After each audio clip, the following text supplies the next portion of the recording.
I'm E.G. Marshall. In a good mystery story, there should be such a tangle of clues that in desperation, the only answer is the butler did it. But then, this story isn't a mystery at all. It's about how desperate and amoral a man can be if murder seems the only answer to his problems. So why should he blame the butler for the death he finally managed to bring about? Forget it, Mother. It doesn't matter. If I want the money, I'll have to get it for myself. Well, that's nice, dear. Just like your father. That's what he would have said. Now give me a nice kiss good night and wish me sweet dreams. Good night, Mother. Sleep long and deep.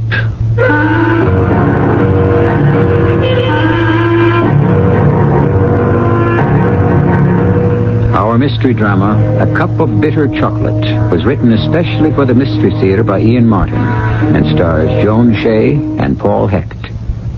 It is sponsored in part by ARM, Allergy Relief Medicine. I'll be back shortly with Act One. No human being ever sets out to kill another, do they? That doesn't ring quite true either, because sad and obscene as it may be, a small percentage do.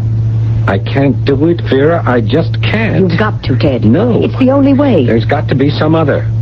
We could borrow someplace. Do you know anyone who would lend you one other thin dime? Well, what about you, Vera? Isn't there somewhere you can raise some money? No. You got by before you met me. I mean, how... You want me to go back to that? No, I mean, well, not exactly, but... Well, some of the guys you used to know... Why don't you come right out with what you want to say? There's only one way I could raise money from those men. Is that what you want me to do? What are you talking about? It doesn't matter. I'm not going back to that while I have you. I do have you, don't I, Ted? Yes, of course. I hope you mean that. I depend on you, my darling. So you better get the money. I can't get it from Mother. I've overdrawn my allowance. I have loan sharks clamping down on me from every side. I mean, where do I get it? You're the only heir, aren't you? You know that as well as I do, but... Well, you know how Mother is. Since I have never had the opportunity to meet her, I can only say I know how you tell me she is. Well, you can't exactly blame her. I'm all she has left. I mean...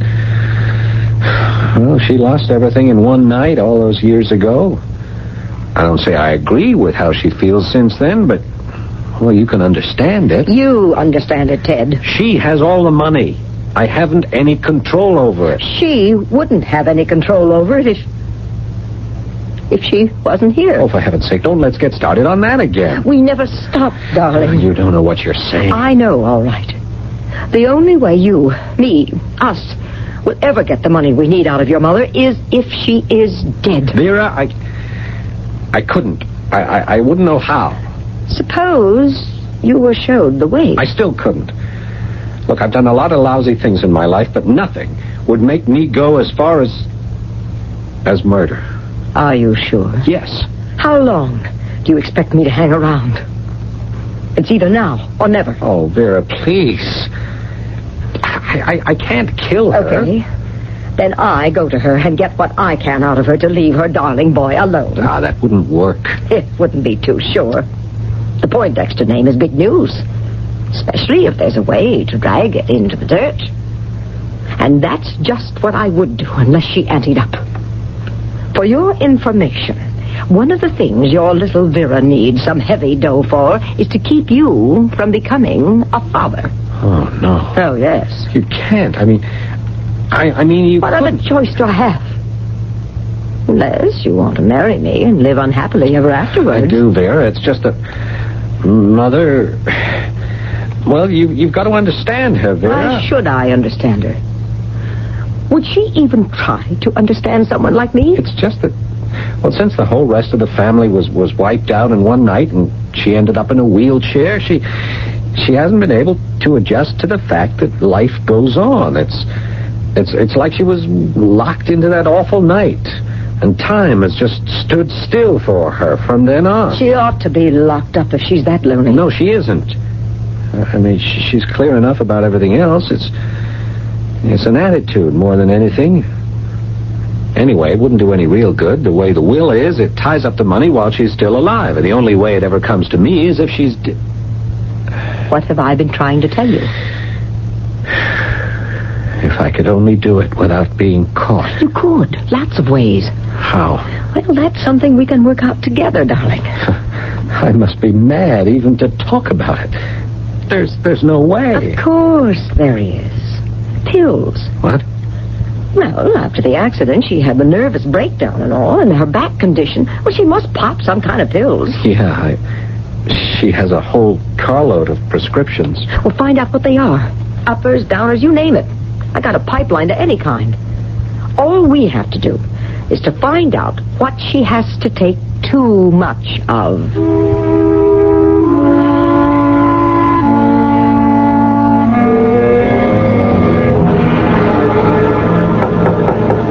Come in.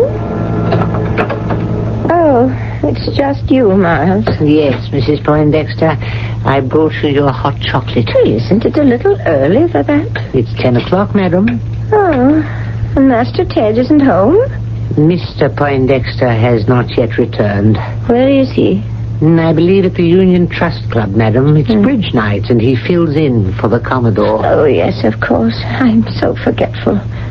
His father would have been proud of him. Still, it is rather late. Not for today, Mrs. Poindexter. What is today? Tuesday, madam. April 14th, 1979. Oh, how foolish of me. How the years pass. Or do they? We are none of us getting any younger. What a terrible thought. I mean, not for me, but for all the rest. Try to forget, Mrs. Poindexter. It wouldn't do any good, Miles. I cannot. For none of them could ever get older.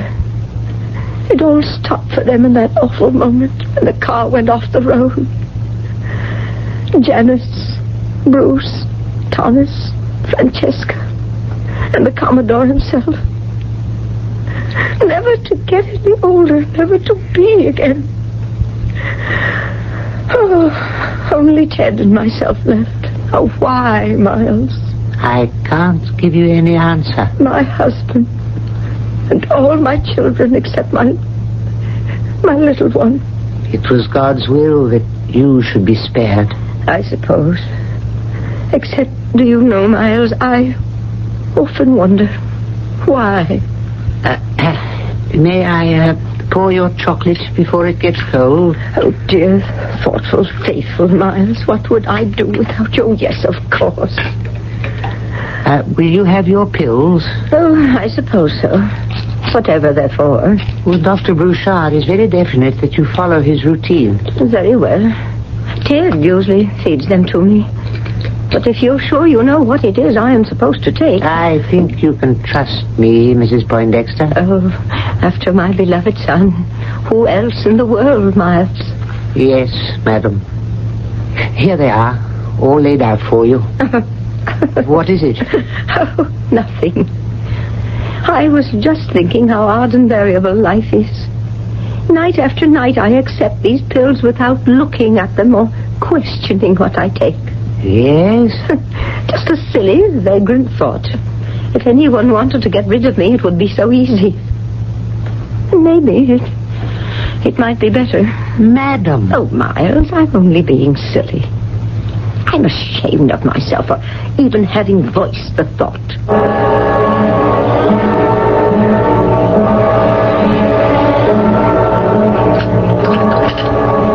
What are you doing, Miles? Oh, Mr. Ted.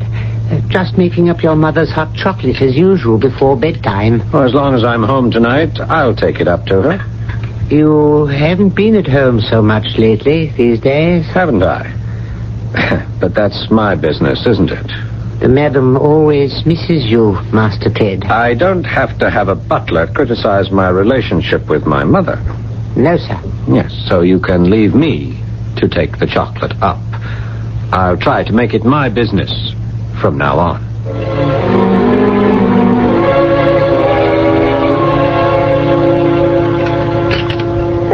It's always so nice and soothing. You should try a cup yourself before you go to bed, Teddy. Well, maybe I will. It certainly relaxes you. Oh, yes. But not nearly so much as having you bring it up and just sitting with me for a while.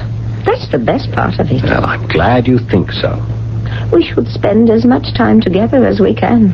If you want. Oh, I do. But only if you want it. Is it what you want, Ted? Yes, Mother. It's one of the things I do. What else? Well, Mother, there are some business things I might like to do if I had some capital. Money? Yes. Well, darling, why not? Just take all that up with Judge Gearing and his law firm. He was your father's best friend, and he'll know if whatever you want to do is a good idea. I don't want to take it up with the judge or his law firm. I'd like to be on my own. And so you should be when you are ready. But in the meantime, don't slink away from good advice. Your father always... Mother, what my father said hasn't much relativity anymore. Well, Look, can't I have some money, some freedom to be my own man? what do you need money for anyway? Oh, forget it, Mother. It doesn't matter. If I want it, I'll just have to find a way to get it myself. That's nice, dear. Just like your father. That's exactly what he would have said. Now give me a nice kiss goodnight, darling. And wish me sweet dreams. Good night, Mother. Sleep long and deep.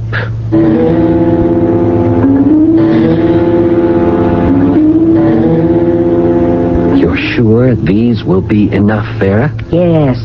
Just spill the powder out of the capsules into that icky drink she takes before she goes to sleep. There won't be any suspicion. Why should there be? An old Back Bay Boston family like yours? Anyway, there's no way to trace these pills. I don't think I could take that drink up to her. Well, you better take that drink up, Ted. And make sure she gets it.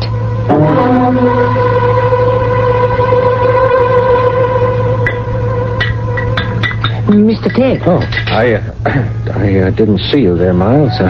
Did you want something from the pantry, sir? Oh, no. Yes, I was just getting Mother's chocolate ready to take up. I can do that for you. No, Miles. You know she likes me to do it when I can. I wanted to get this from me. Yes, sir. If you'll let me have the pot, I'll put it on a tray with the cup, and you can take it right up. You shouldn't have come back here, Ted. I can't be in the house with her knowing that... You sure she drank it? I watched her swallow every drop. You used all the pills? Yeah, Miles nearly caught me at it. I was just putting the lid back on the pot when he came in. You think he suspects? No. All right. She's got to get back there and empty out all her own pills so that it looks like suicide. I can't look at her dead. You've got to, Ted. It's just how you wanted to see her all your life.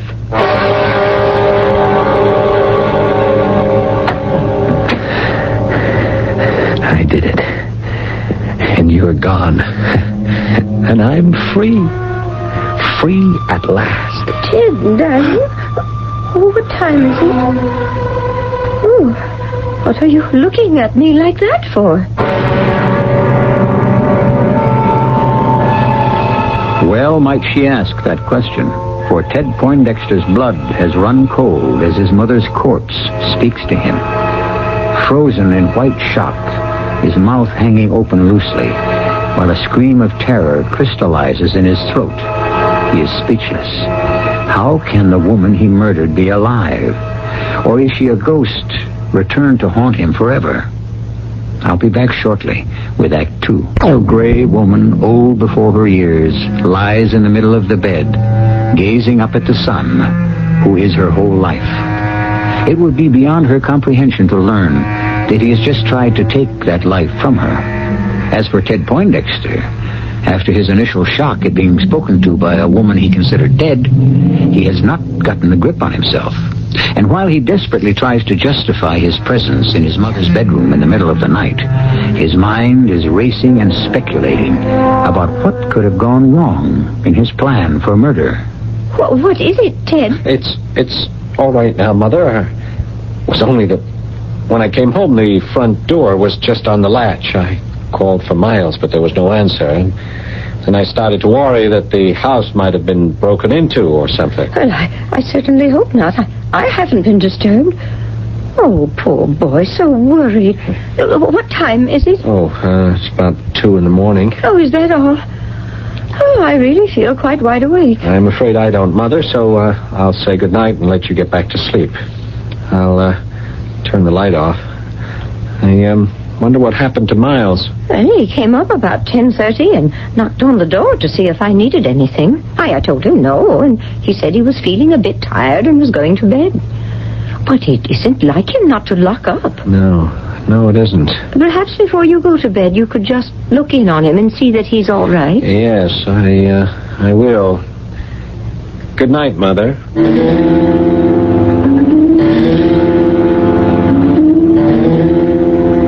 I don't know what went wrong, Vera. But I thought you said your mother drank every drop of what you brought her. She did. And it didn't affect her at all? No. That's impossible. Unless... Unless what? Is there any possibility that your butler could have switched drinks in the pantry? But why? You said you found him passed out in his bedroom. That he left the front door open. That's right. But had he been drinking? No, at least there was no odor of alcohol.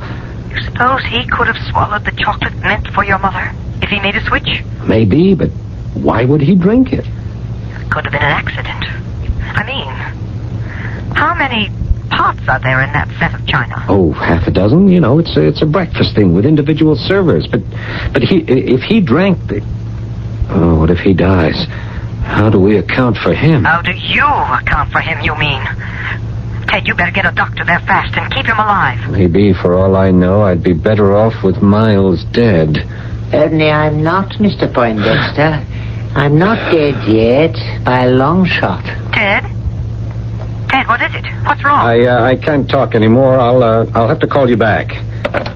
I thought you were in bed, Miles. I was. I lay down for a few minutes. I had no right to fall asleep. Why not? It's not a very good way to protect Mrs. Poindexter. Yes, forgetting to lock the front door wasn't a very good way either. I'm afraid she has less to fear from outside the house than inside. What the devil does that mean, Miles? I think you know, Ted. Ted? Where we stand now goes a long way beyond a master-servant relationship. Oh, and where do we stand? I've been with the Poindexter family for nearly 40 years, long before you were born. I consider them the only family I have. I think, or always thought of every one of them as mine. Except you. Yes, I've always been quite aware of your disapproval. My feelings for you are a lot stronger than that, my boy. I can live without your love, Miles. Get on with it, huh? The rotten apple in the barrel. The bad seed. You've never been any good. You have no right to judge me. If I didn't before, I have now. What does that mean? The girls, the shoddy little affairs, the petty thievery, the drugs. They're all one thing. But murder is something else, Ted. Murder? I know about the woman you're mixed up with. I've followed you more than once on my days off. You stupid old meddler, why couldn't you mind your own business? I considered it mine. Because I know you only too well. I could see that desperate thing building behind your eyes. I knew how far in debt you were. I never dreamed how far you were ready to go to get out of it. Until the last few days. Get to the point. Not with pleasure, I assure you. I wondered why you were suddenly giving up your evenings just to take your mother her chocolate drink. I wouldn't admit it to myself, but I was afraid of why. Tonight, I watched you prepare that lethal dose, carefully. So when I got you the tray, I changed to a pot I always brew for myself. You've gotten away with a lot, Ted. But you don't really think as long as I'm around that you could really get away with murder?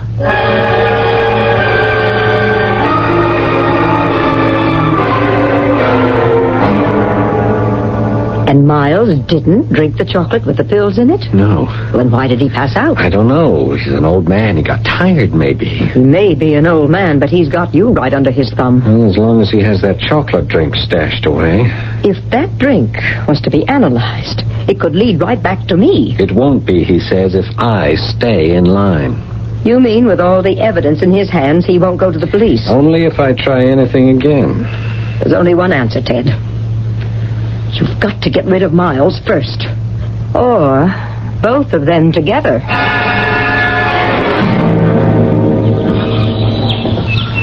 Oh, I'm sorry about that, Mrs. Poindexter. What, Miles? The squeak. I've got to oil that wheel on your chair. Oh, it doesn't matter. I don't even hear it among the bird cries. Oh, what a perfect day to be alive. I do love the spring so, when everything is being reborn. Yes, it's my favorite time of year, too. Hold the chair, Miles. Yes. I'd like to get out and walk a bit. Are you sure? Oh, yes. I've been doing a lot of walking lately, and my back seems to hold up very well. I think it's a phase, some kind of cycle. They say your metabolism changes every 7 years. Look. See? Oh, it's wonderful. Oh, that's how it feels. Maybe it's just spring, but, well, everything is lovely. Even my poor Ted. Ted? I've always been conscious, believe it or not, how I hemmed him in. I suppose he must have resented it. But the last week, he doesn't seem to. Oh, maybe we've found an accommodation somehow. I hope you have. And you walk wonderfully. Well, the doctors say in time I could get back to normal. With your help, or someone's, of course. You can always have my help, Clara. Clara? Oh, I'm sorry. That just slipped out. Well, why not? You're a good friend. What would I do without you? You don't need anyone. Not anymore. I'm afraid that isn't true. I'm suddenly very tired. I'd better get back to my chair. Yeah, lean on me. When don't I? All right. Thank you. I wheel you back through the garden? I'd like to, but it's such a long way. Oh, would I be too heavy to push up the hill and in through the garage? To me, you're always light as a feather, Mrs. Poindexter. I think I liked Clara better. So do I. But I don't think for us it's quite appropriate. Well, here's the chair. Let's get you settled. I hate to get off my feet, but I still do get a little tired. That will pass. Oh, that's Ted. Oh, I don't know why he likes those funny little low-slung cars. That's not so little, that sports car. You'd be surprised how much it weighs. Wheel me up the drive, Miles. Ted's just getting out, and I want to ask him something. Yes, here we go. I should have leveled off this incline long ago. With those concrete walls on each side, it's like going up into a tunnel. I always used to think when I parked and got out to open the garage door, if the brakes would ever go on... Oh, what is it? The car! Ted's car! Ah, good Lord. It's slipping backwards. Ted! Miles, It's coming right at us! Too fast. It must be in reverse. Oh, Miles went fast! Hold on, Clara. Hold on.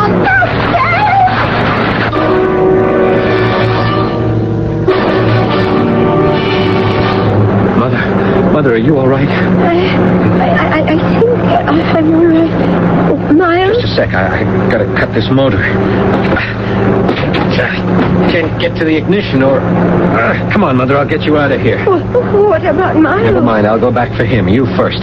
Here, let me get you. Hurry, Ted, you've got to save Miles. Yeah, one at a time. There, okay? I'm all right, Ted. Now get back before it's too late.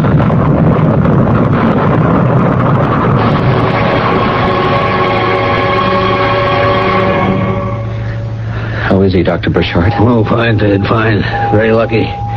When he went rolling away from the car after he'd saved your mother, he ended up behind the wall. It shielded him from the explosion. And Mother? Oh, a few little scrapes and abrasions. Matter of fact, I'm very cheered to learn she was spry enough on her feet to get out of range.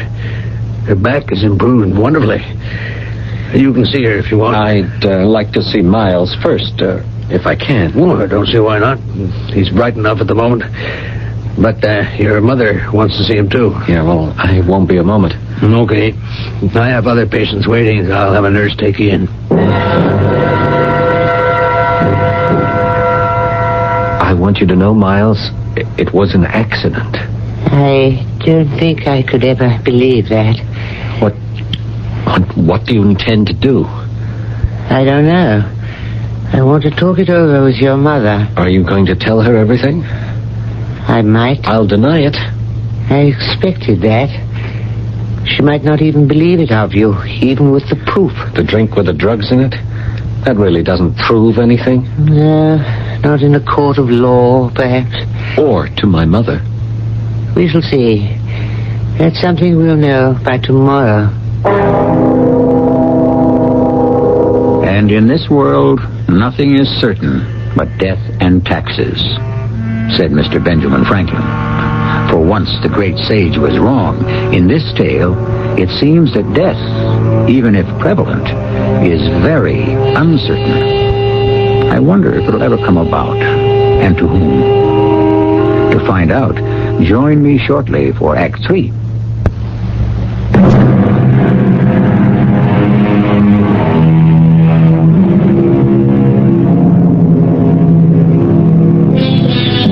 Ted Poindexter has fled to his inamorata, Vera, in search of what solace he can find from her. Clara Poindexter has come to visit Miles in his hospital room, proud that with some help from a nurse, she's been able to walk there. Fortunately, she is seated beside his bed now, for what Miles has to tell her is enough to make anyone reach for support. I don't believe it, Miles. I just won't listen to it. You have to, Clara. No. How could you do this to me? Ruin what little life is left to me. All I want to do is save your life. By telling me that my son wants to take it from me. If that's true, what's it worth saving for? Clara, listen to me. You've still got a lot of years. Now that your back is responding to treatment, now that you can walk again, you can shake off the past and look forward to a future. There's been enough disaster in your life. You've got every right to a future that can bring you some joy and some laughter and happiness. I tell you, frankly, that up until recently, I had some hope that I could share it with you. What? Well, it's not so impossible. If you forget that I'm a butler, you can remember that I'm a man, and that I've loved you for more years than I care to remember. Miles, I don't know what to say to that. As it happens, you won't have to say anything. Now, just a moment. I don't know what kind of snob you think I am. No. I don't think you're a snob, but coming from our background, it might have been difficult. If I thought I was enough woman for you, there would have been no problem. The problem is that I am not enough man for you. I'd decide that. You can't. I'd like to see you stop me. Clara, forgive me for having to say this. I have to stop you because I'm dying. But you... I'm not so young that I can complain. The other night, when I fell asleep and forgot to lock the door, that's part of it. Why I'm here in the hospital is too. Both nights I blacked out because Miles. Oh, Miles, what is it? Dr. Brouchard knows about it. I have what's called a neoplasm. The short and more brutal word is a tumor on the brain. Quite inoperable. But something can be done in this day and age. No, nothing for this one. It's growing. I haven't long to live. Oh, my poor Miles. What can I do for you? It's not what you can do for me, Clara. It's what I can't do for you anymore. When I'm gone, I can't protect you. Well, I'm getting well again. I don't need protection. I wish that was true. I don't want you to worry about me. But I do. Maybe I should bite the bullet and accuse Ted of attempted murder. Miles, you couldn't do that. It isn't true. Today was an accident. Maybe. But the drink he made for you was deliberate. I'll never believe Ted could do anything as dreadful as that. Even if I proved it to you by having it analyzed? No. Miles, why do you want to destroy me? Destroy you? Nothing is further from my mind. I only want to save you. From what? From Ted? My own son? No, Clara. Even more than that. From yourself.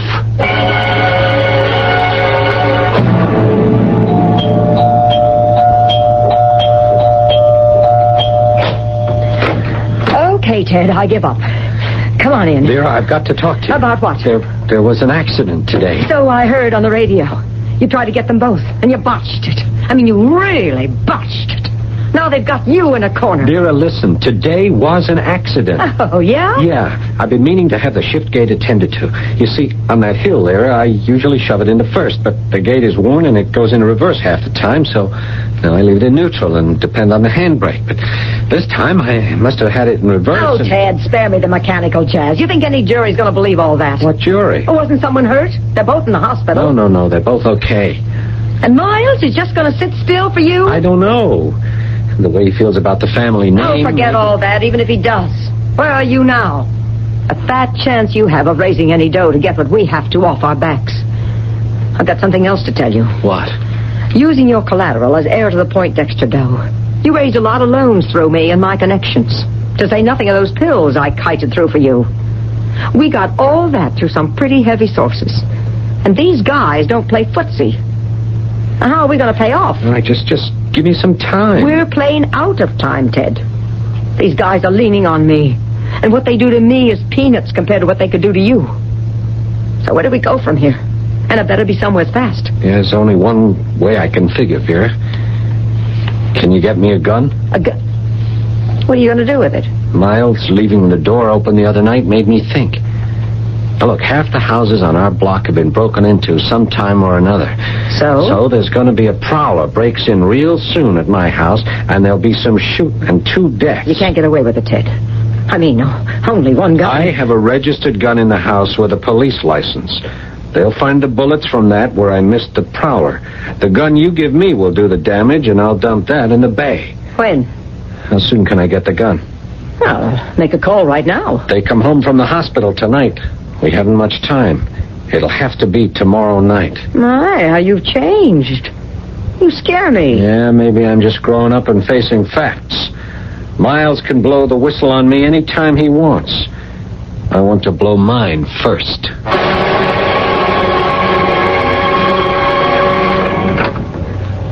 Clara. I mean, Mrs. Poindexter. Good morning, Miles. What are you doing on your feet? Getting very used to navigating on them again. How are you today? It's intermittent. For the moment, I couldn't feel better.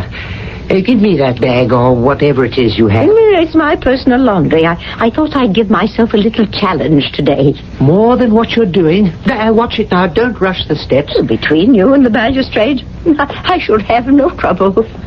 What challenge? Well, after breakfast, I'm going to visit the laundry room downstairs and put my own personal things in to wash. Aren't you pushing things a little, madam? I thought I was Clara now. Forgive me for that. That was only a dream. I don't see why. I haven't anything to offer you. Only my life. What's left of it. Up until yesterday, I thought there was none left of mine. Look at you, Clara. Back on your feet, finding your health. You would have everything left if it weren't for... Don't.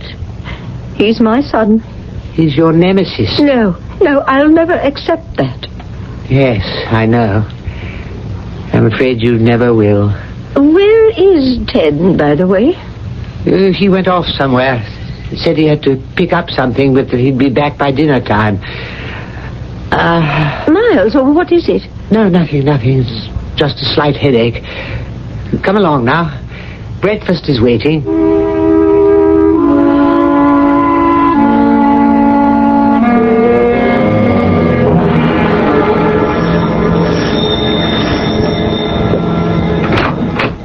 Yes? Be can repair. You got a clothes dryer under, Fritz? Oh, yes. Come in, please. Excuse me. Yes, madam? I heard the doorbell. Is that Ted, Miles? No, madam. The man to fix the dryer. Oh, fine. As soon as he's through, I'd like to dry that stuff of mine in the machine. Very well, madam. This way, please. Right. Now, what's the trouble? It hasn't been turning itself off. The laundress complains that she's getting some slight electric shocks from it. No, this is the laundry. There's the dryer. What kind of shocks? Probably all in her mind. There can't be anything too dangerous about a machine like that. Are you kidding? 220 volts you're messing with here. Now, just a couple of things have to go wrong, and you don't follow instructions. Bye-bye, birdie. What you mean, bye-bye, birdie? A guy could get killed. How? Well, like this, you see. Now, this here is the ground wire. It ain't connected properly. That's why the maid maybe got a shock or two. Oh. Which might have killed her? No sweat as long as you're careful, and like I said, follow instructions. But how could it be dangerous? Well, you see, like this, supposing you got a wet floor, no ground wire. You're taking a real chance. If you want to figure curtains, supposing you got a metal plate right here in front of the dryer, and you took this ground wire and hooked it up to that. Boom. You got the perfect murder. What kind of metal plate? Well, most anything. Like the front here I just took off to get inside. Hey, you see, there was just a loose wire. Right. Well, you're all set now. I'll just put the front back on. No, that's all right.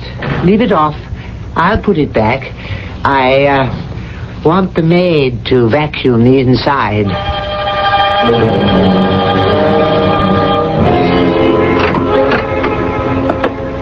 Good evening, Mr. Poindexter. Ah, Miles, so we're back to that again, huh? Crossed swords? I don't trust you. I told you yesterday was an accident. I don't believe you. I don't know any way to convince you. Neither do I. Yes, we can't go on living this way. That is obvious. You're not afraid I'd hurt Mother in any way as long as you can dangle your so-called evidence over my head? Maybe not. But I'm afraid for her as long as you're around. I don't know how you can get rid of me. Is that Ted? Yes, Mother, I'm home. I'll be down in a minute, dear. Oh, Miles, is that stuff in the dryer ready yet? No, ma'am. Oh, dear. Well, can we turn it on? I think so, ma'am. I wonder if you'd mind, Mr. Poindexter? What, turning on the dryer? If you don't feel it's beneath your dignity. What's the matter? Oh, just a headache. I think you'd better turn on that dryer. Okay, Miles, since we seem to be short of footmen, why not? Where is it? In the laundry room at the bottom of the stairs. The light is on. Yeah, don't think this is some sort of victory, Miles. I'll have my innings, too. What do I do? Just stand in front of it and pull on the switch. Right. Miles, what happened? The lights flickered. I'm sorry, Clara. It's the only way I knew you could be safe.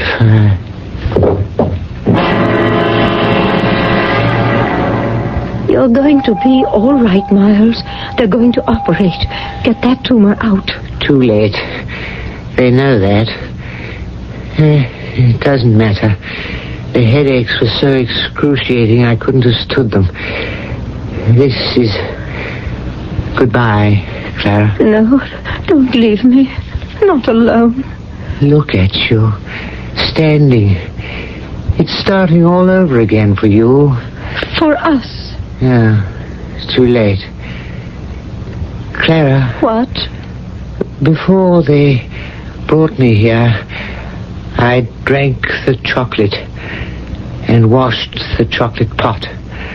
No evidence, no scandal. And whatever happens, I evened the score for Ted's death. A terrible accident. But the only thing that matters is that you're safe. Safe at last.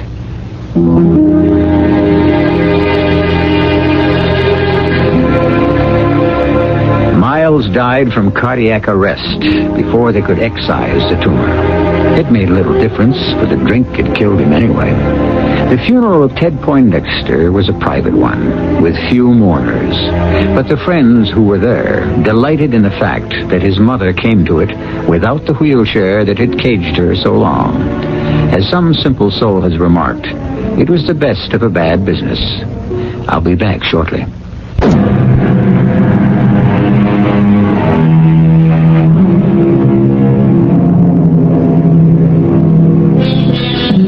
As we said in the beginning, this was the story of The Butler Did It. And of course, in the fashion of mystery stories, we hope to confuse you and that you would never believe it. Only this time, the butler actually did do it. Were you surprised? Our cast included Paul Hecht, Robert Dryden, and Joan Shea. The entire production is under the direction of Hyman Brown. This is E.G. Marshall inviting you to return to our Mystery Theater for another adventure in the macabre.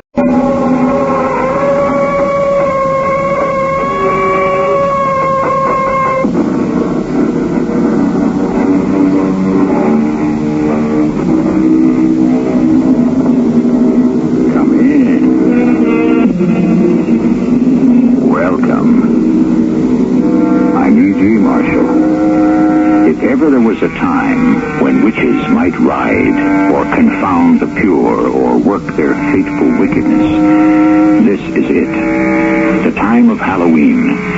The last gasp for the damned and the wicked to wreak their horrors before the midnight, beyond which dawns All Hallows Day, All Saints' Day, the celebration of all that is good.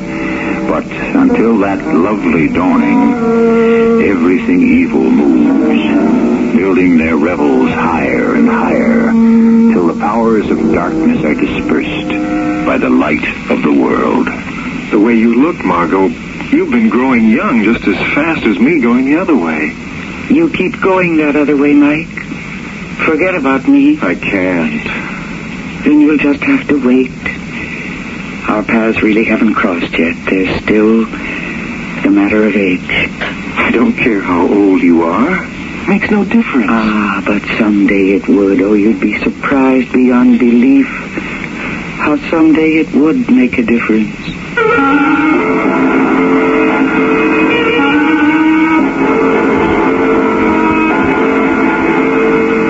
Our mystery drama, The Unborn, was written especially for the Mystery Theater by Ian Martin and stars Mercedes McCambridge. It is sponsored in part by Anheuser-Busch Incorporated, Brewers of Budweiser, and Certainteed Fiberglass Attic Insulation. I'll be back shortly with Act One.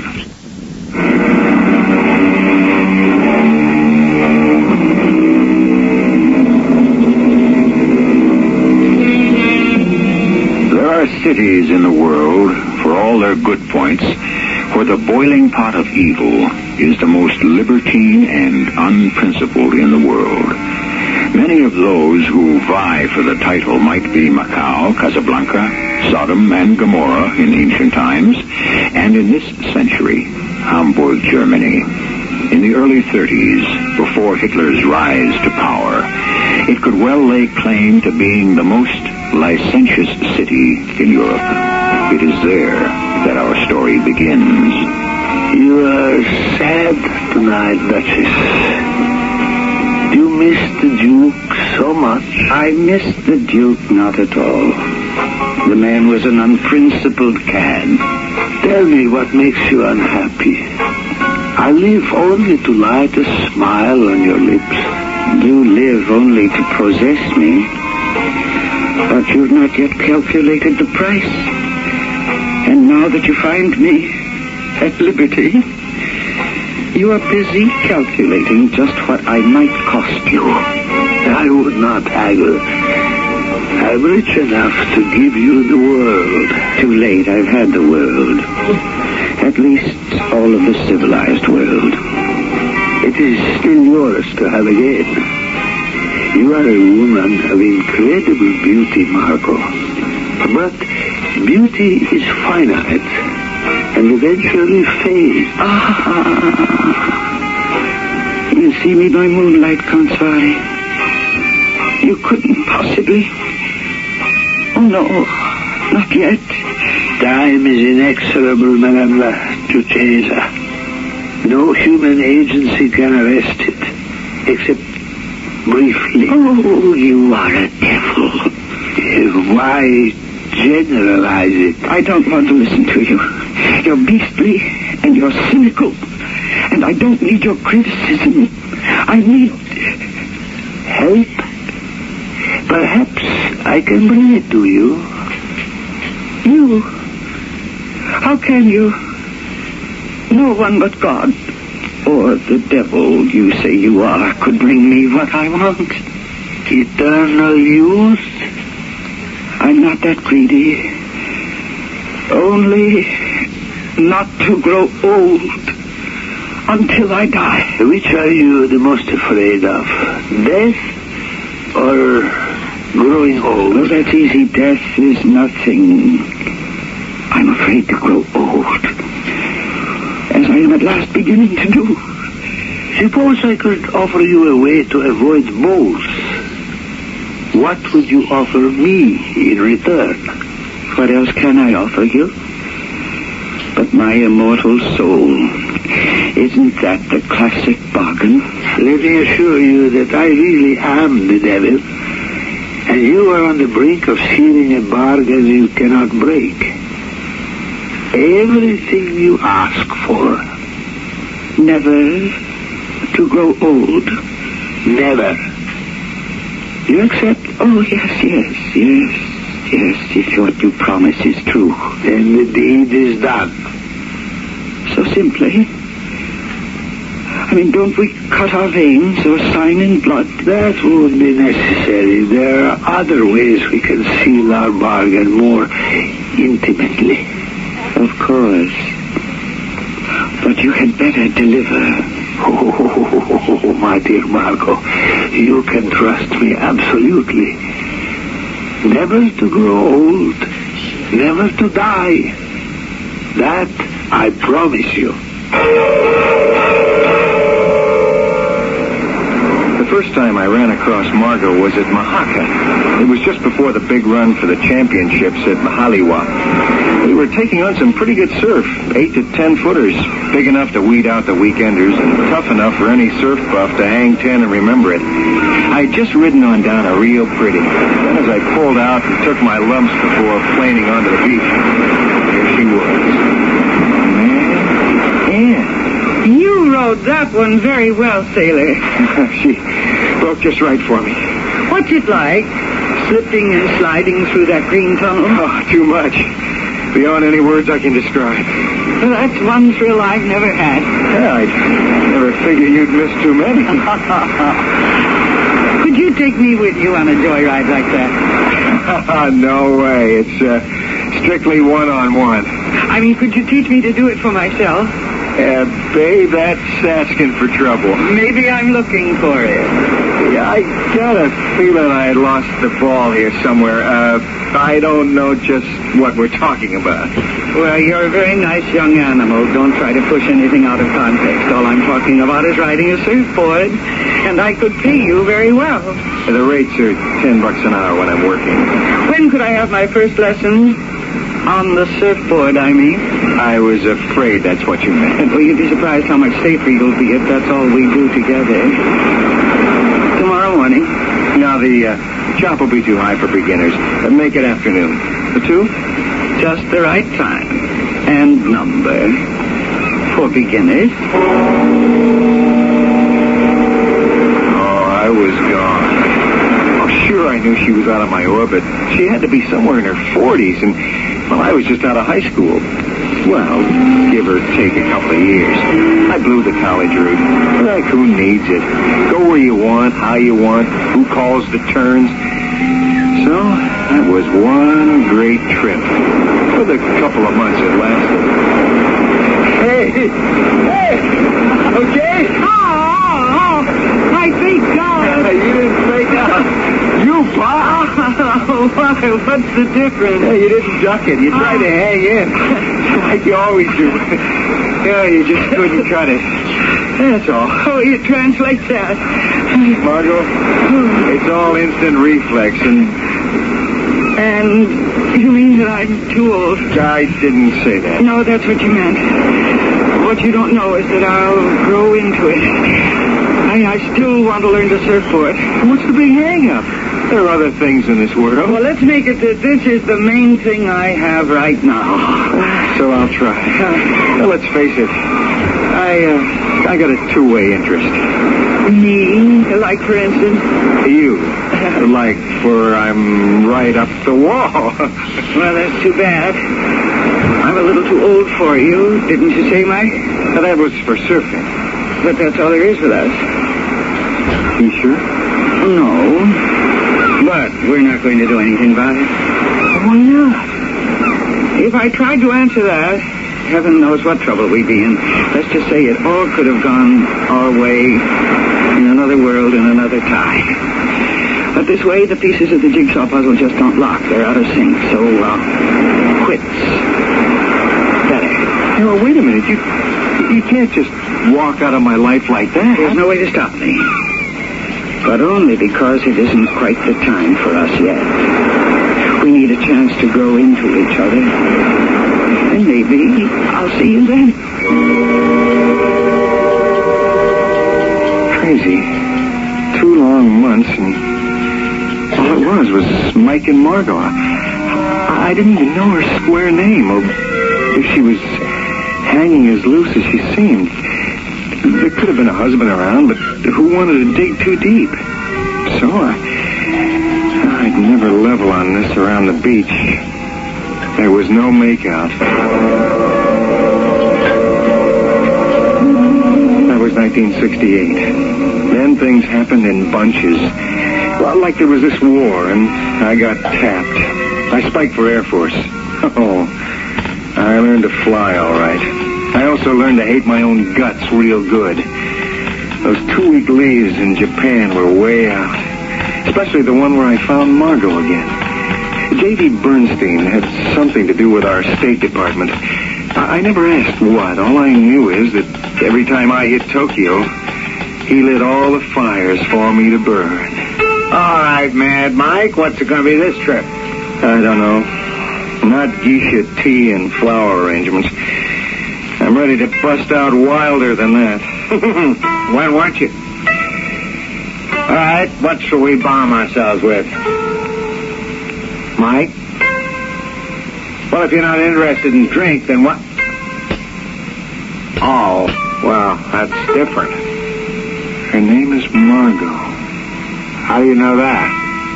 I'm a famous seer. Prowler is a better word. Actually, I know her. Or knew her. What's her name? You already remembered it. Yeah, I know that. I mean, her other name.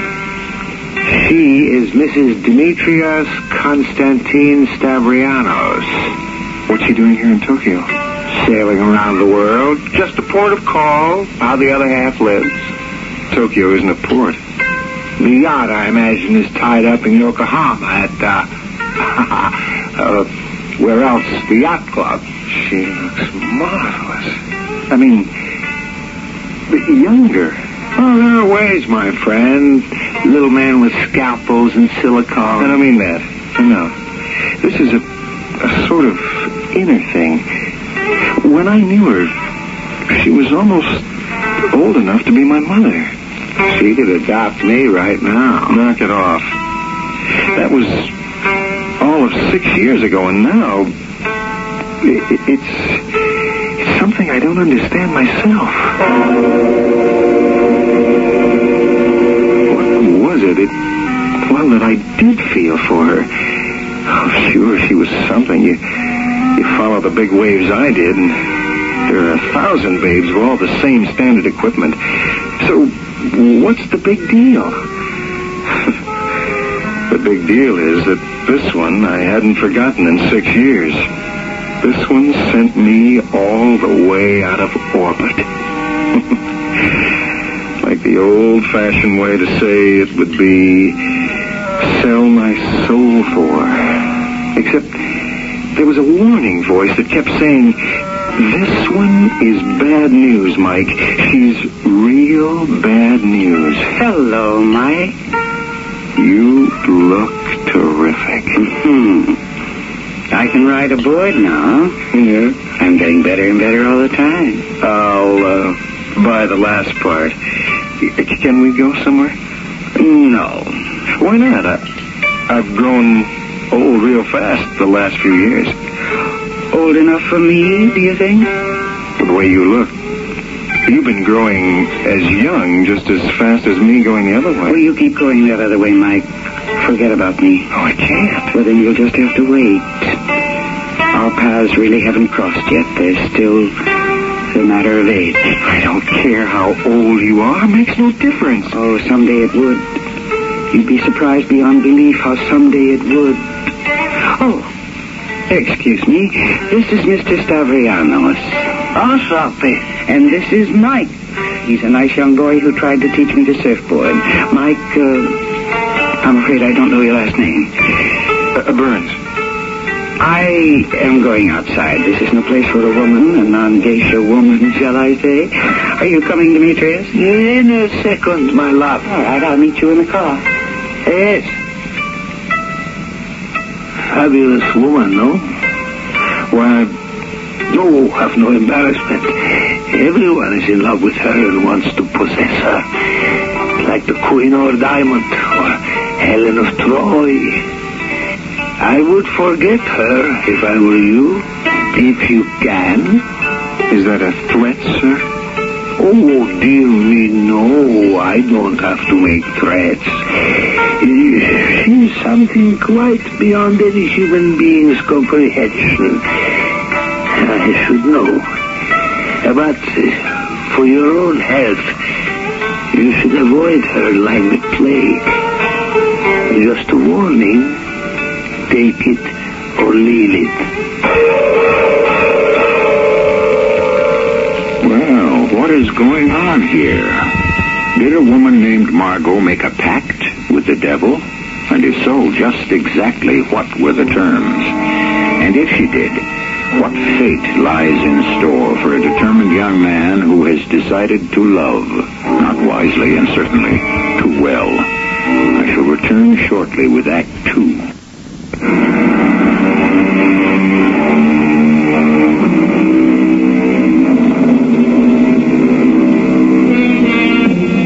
Let's see now. This is a story preoccupied with time, or in which time will have an important bearing on the outcome. So we left Mike and the mysterious Margot in, what year? Oh, yes, 1972. Still the past. Although the present and most of all the future may have a far more important bearing. But slowly, we have yet to leave Japan and the 72nd year of this 20th century. And it is going to take the best diplomatic effort by J.D. Bernstein to get Mike out of Japan and the local jail. I got it. I'll have him out of here as soon as I can. All right, J.B. Am I sprung? You are sprung. But it took some plain and fancy oiling. Yeah, can you stand up? If my head doesn't fall off. You're lucky you didn't get it handed to you in a basket, nearly severed by a samurai sword. What did I do? Don't just try to take Tokyo apart single-handed. What made you flip your lid? I couldn't get to see Margot. Margot? Mrs. Stavrianos, or whatever her name is. Oh, that one. Well, naturally. What do you mean, naturally? Because she sailed that same night we saw her together in the geisha house. Huh? How do you know? Look, this is no place to talk. Come on, let's get back to the embassy. You mean I'm free to go? Well, it'll cost you $200 in fines for breaking up a few straw doors and such like. No criminal charges? Lucky. It's been written off to combat fatigue. Come on.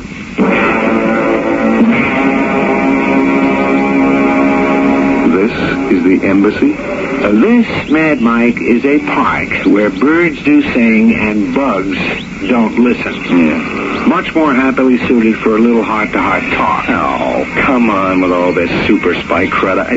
I'm just looking for the woman I love. Who happens to be married to a guy who enjoys the interest of almost every major government in the world. Enjoys? Well, it's a figure of speech. Engages is perhaps a better word. Although I must say he seems to get a bang out of his notoriety. Well, what is he? Financier, international broker, ship owner, puller of strings that make the universe dance to his tune. He's about as close to being the biblical conception of the devil incarnate as we have around these days. And Margot? I don't know. What I'm asking you, is she part of it all, or just an innocent bystander? Oh, you really have it bad. Well, how long has she been married to him? If you mean legally, I don't know. How long have they been together? Yeah. Okay, sonny boy, brace yourself for a shock. To the best of our research, about 40 years. 40 years? Oh, well, that would make her at least... There was a woman with her name, a Contessa Margot Baranya. But the records of the family were all wiped out during World War II. So this could be her daughter. Could be. Even a daughter is stretching the imagination a little if it's the same woman. What are you getting at? I don't know, Mike. There's something rotten about the whole setup. The guy we know is a louse who got filthy rich on wars and the weapons he brokers to keep them alive. The woman, the girl... You don't know anything about her. No, we don't. Well, where are they now? Rome, I think. I could check it out, but what are you planning to do? Fly there from Vietnam in a combat plane? My tour of duty's up. I'm getting out of this war. Keep track of Margot for me.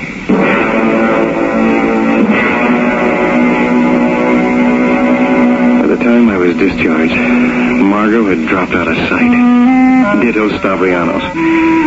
Although I chased around after rumors which had them in Mozambique, the Middle East, Crete, anywhere trouble was brewing or could be stirred up. And along the way, I picked up a new kick, racing cars. The same reflexes that made me a surfer and a hotshot pilot worked for me behind a wheel. Within a couple of years, I was beginning to get tabbed for the top races. My first big win was Mossport Park, and the only kind of car that could make me forget Margot, a Lola T330. And it was like crazy that, in a way, she led me back to Margot, the car, and my old buddy, J.V. He came by my trailer after the race. Hey, J.V., what are you doing in this neck of the woods? Just watching an old pal trying out a new way to achieve his death wish. You like to live dangerously. Oh, why not? It's my neck. And there's nobody I owe any responsibility to. Good. All right, now I'll tell you the real reason I'm here. I want to offer you a job. No, thanks. I don't need a job. This is an offer you won't be able to refuse. Oh, yeah? What is it? Undercover agent. Me? You gotta be kidding. How would you like to cross paths with Margot again? You found out where she is? Yes. Well, where? We've lost touch with Stavrianos. He's disappeared, and for reasons I can't tell you, at least not yet, we've got to find him. And you think I might get to him through Margot? Yes. The last place Margot has been located, and as far as we know still is, although she disappears every now and then, is back in Rome. You've got to hand it to old J.V. He might look like a cube in his Brooks Brothers button-down shirts, but dig deep enough, and you could come up with what I always knew was there. An all-right guy. Right on. So, now I was a spy, or a counter-spy, or whatever I was supposed to be. Margot. Oh. I didn't know you were there. I am always there. Or here. Don't you remember? You gave me a little chance to forget. Are you dissatisfied with our bargain? Would you rather be dead, which by this time you assuredly would have been? I might have been better off. I didn't quite understand the terms. No one ever really does. But everyone always accepts them, whatever they are. But you misled me. I told you I didn't mind dying. May I remind you that you were also quite paranoid about growing old? I blame myself bitterly that I allowed myself to fall into your trap. Oh, you are lovely when you are angry. Thanks to you, Constare, or whatever you want to call yourself, I am lovelier by each minute that passes. I am grateful for your thanks. A figure of speech, a bitter one. I wish I could find a way to defeat you. It really was for laughs. A guy ought to be ashamed to take the money. Most of the time, I sat sipping Campari at Doni's. Doni's on the Via Veneto. Just sit there long enough, and the whole world goes passing by. Like 10 days after I got to Rome. Margot. Buongiorno, bellissima. Non sono interessato. Stai sicura? Molto sicura. My, it's you. What are you doing in Rome? You look fabulous. Oh, thank you. So do you. So like you used to way back when we first met. It's, being unemployed. I haven't felt so good since I was a surf bum. A big deal. How can you... You know, you're fabulous. I mean, you look 20 years younger. And I feel every year of it. That's a funny thing to say. I wish I could think there was anything funny about it. I'd think most women would give anything to know your secret. If they did, they'd be sorry for anything they gave. Hold on. This conversation's getting out of hand. What are you talking about? I don't dig it. No, you couldn't, but it doesn't matter. Hey, babe, you're pretty down. Anything I can do? Maybe. Maybe it's about time for us, Mike. You mean it? You're still interested? I never changed, but... Well, what about your husband? I never said he was my husband. Oh. Like that, huh? No, not like that. But you're still, together. Do you see him anywhere? Well, no, but, you always know where he can be found? Oh, yes, I always know where he can be found. But he doesn't own me yet. I'm lost again. Not yet, Michael, darling, not yet. But you soon will be, if you still want me. I've wanted you since the first moment you walked into my life 6 years ago. 12. No, only 6. Time goes twice as fast for us, Mike. Now come away. Let's forget everything. Except each other. I looked at this golden woman. No, girl. This golden girl. Glowing as if she were molded out of burnished bronze. Except Margot could never have come from any mold. She was too original. I could feel the warmth of her breath caressing my cheek as she leaned close to whisper. Then why that strange, cold feeling in the pit of my stomach? What was I scared of? What was I getting into? And if I did want to hit the panic button, was there any way out?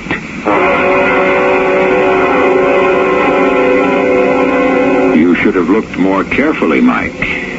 What happened to the few wrinkles by the eyes that used to mar her beauty ever so slightly? The slight sag of flesh beneath the chin and along the jawline. And how could this mysterious woman, once old enough to be your mother, now growing older, have the skin and muscle tone of a woman your own age and younger?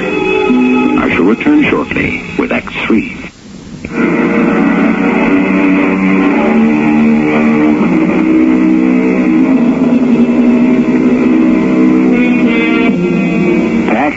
hotel room in Rome, Mike Burns was in that super high state of euphoria that a man reaches only when at last a long sought-for conquest is within his grasp. Well, let's be fair to Mike. He was a man in love, and young enough to be in love with love. Young enough to forget everything else in life, till a phone call brought him out of the rose-colored clouds and back to reality.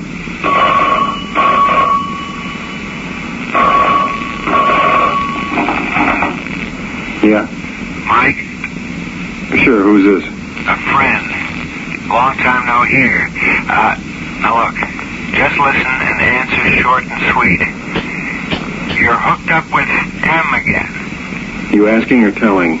We know you have been and that you're going away. What business is that of yours? It's a silly question. It's your business, too, if a third party turns up. Where is Stavrianos?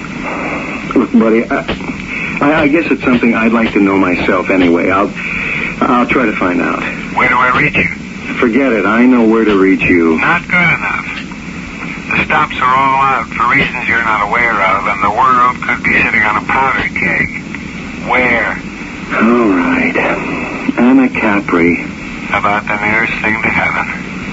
Let's keep our fingers crossed that you locate Stavrianos before there's hell to pay.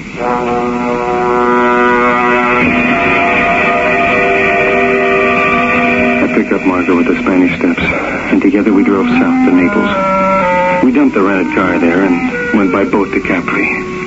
From the dock, we snaked back and forth around impossible turns by bus to an eagle's nest high above the Adriatic. Wherever you looked from there, everything was blue and flooded by sunlight. I guess if I have a picture of heaven, it looks like Capri.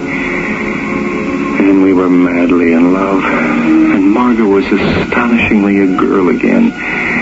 Younger and more alive than me, shining with youth. What are you doing up this early? I couldn't sleep. Was I snoring again? Oh, do you ever? My darling, I love you whether you're awake or asleep. There's no problem there. Where's the problem? Did I say there was one? What shall we do today? Eat, sun ourselves, and go back to bed again. Maybe we shouldn't even get up. You suppose I'm dead? I know very well that you're not. If I was, this is the only way I'd like it to be. Oh. Who the devil is that? Anyone but who you mentioned, I hope. Who was it? It was, for me. I have to go down to the village and make a long-distance call. Is it so important? Yeah, I guess it has to do with us. Us? How? Darling, forget that for a moment. I want to ask. I'm sorry, but I have to. What's the deal with you and Stavrianos? Well, what do you mean? Deal? Are you married? No. Where is he? Do you know? Oh, yes. Where? Okay. You don't have to tell me. Just, well, after this, will you and he still be together? We never have been. Not the way you mean. He's out of your life? I didn't say that. I wish I could. I wish you could, too. Why not?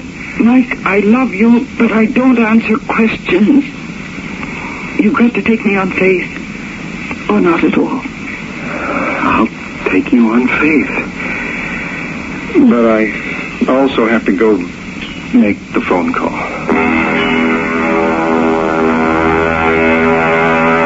All the way down the hill, I was busy making my decision. If it was JV on the phone, he could go climb a tree. Right at this moment, I couldn't care about international spy games. I was with the woman I loved, and nothing was going to interfere with that. I thought. I quit! You can't. Now, Mike, listen to me. All our information tells us that Stavrianos already has in his possession a small nuclear device. Well, how do you know he has it? Well, let's define terms. We don't know that he actually has it. He is, one might say, the broker between the country that developed it and the potential buyer. Well, who's the buyer? We don't even know that much. Just think of it this way. Can you imagine such a weapon in the hands of any terrorist organization? The threat they could pose if their demands are not satisfied? The Holocaust they could bring down on the whole world? Okay. But what can I do about it? Find Stavrianos. We can't. I don't know if Margot will tell me where he is. Well, if she doesn't, heaven help us all. And if she does, heaven help me.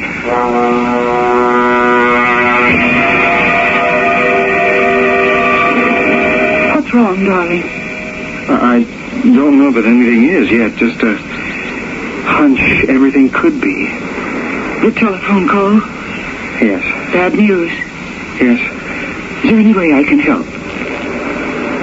Yes. Then ask me.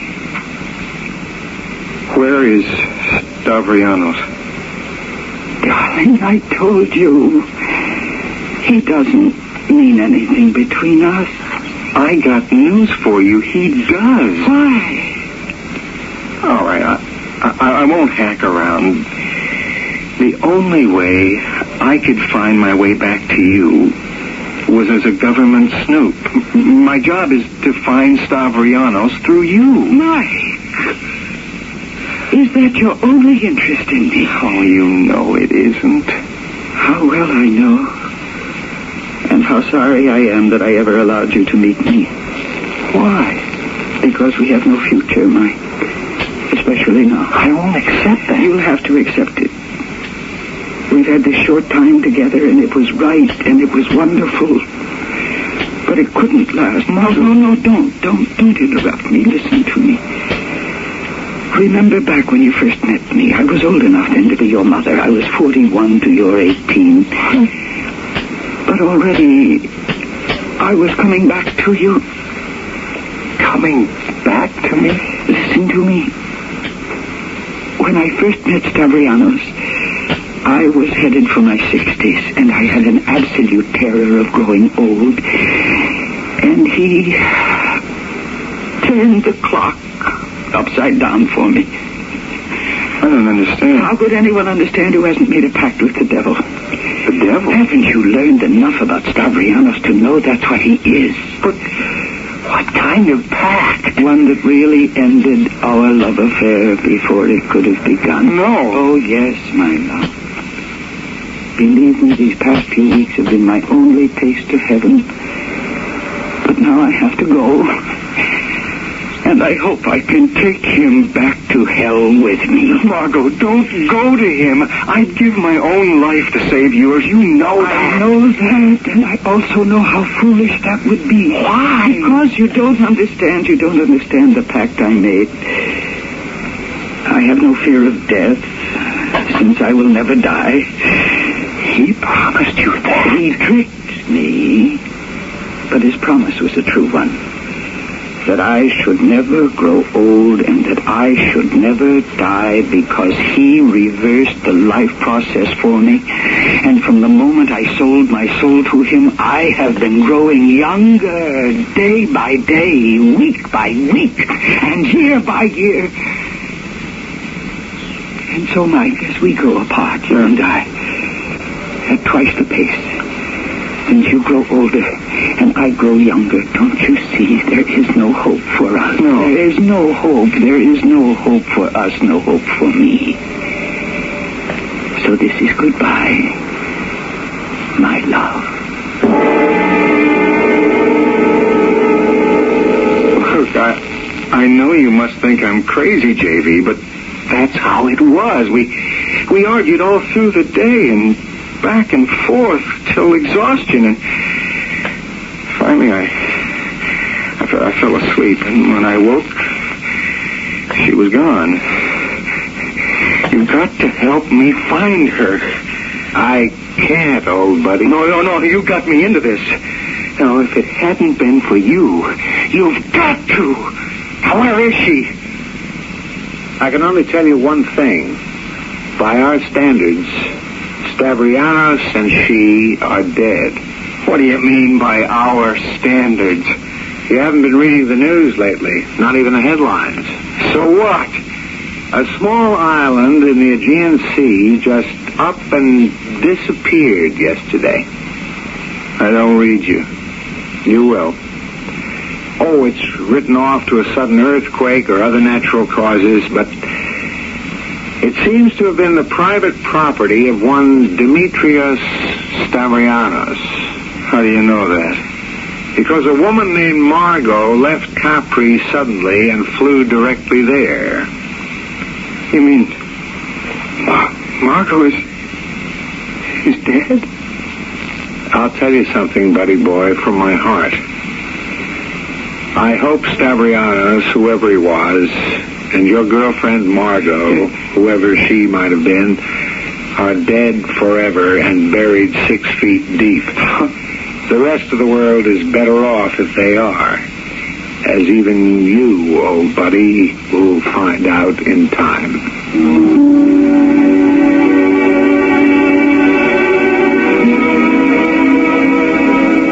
It took a little time, but I guess the human spirit is elastic. I came back, but I still get the shakes and I wonder about things. She haunts me. Margot and her husband, or whatever he was, Stavrianos, were burned to a crisp in a terrible explosion that wiped out a whole island as well. And yet, more and more as I grow older, I'm afraid to look at children. I watch them playing in a park, on a beach, at amusement parks, and so often I see a girl who might be Margot. It used to be teenagers, but now as the years pass, it's the little tots, younger and younger. Is it faintly possible that Faust is more than a legend? That one can make a pact with the devil? And that he could switch the whole deal? Instead of holding off age, could reverse the whole process of growing old so that, in the end, a person would be nothing. Unborn, a thing that never was.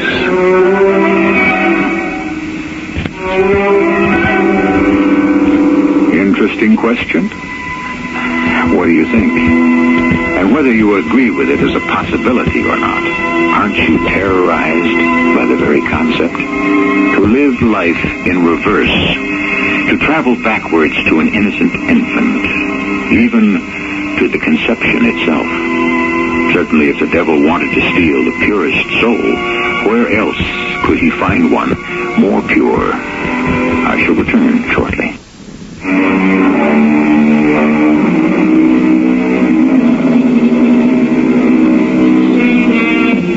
By some miracle of fortune, upward air currents after the explosion carried the deadly byproducts over the Sahara Desert, where they were dispersed and absorbed. Margot and Stavrianos have never been seen again. Is it too much to speculate that she had her revenge, and that the devil is locked up in hell for good, where he belongs? Why not hope? Someday, we must all believe that the world will wake up and banish him as we come to our senses. We must believe, or else go mad. Our cast included Mercedes McCambridge, Robert Dryden, and Bob Caliban. The entire production was under the direction of Hyman Brown. Radio Mystery Theater was sponsored in part by Buick Motor Division. This is E.G. Marshall inviting you to return to our Mystery Theater for another adventure in the macabre. Until next time, pleasant dreams. The CBS Radio Mystery Theater presents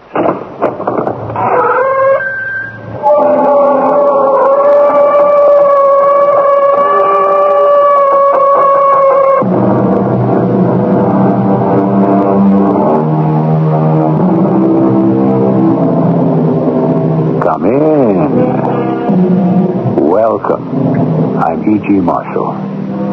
Whenever a crime is committed, the police attempt to deduce what happened on the basis of clues found at the scene. Logic and probability are employed to create the most accurate hypothesis possible.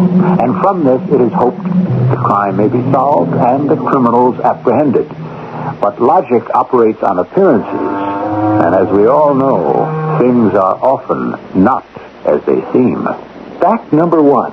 The murdered man was an infamous drunkard. Yes.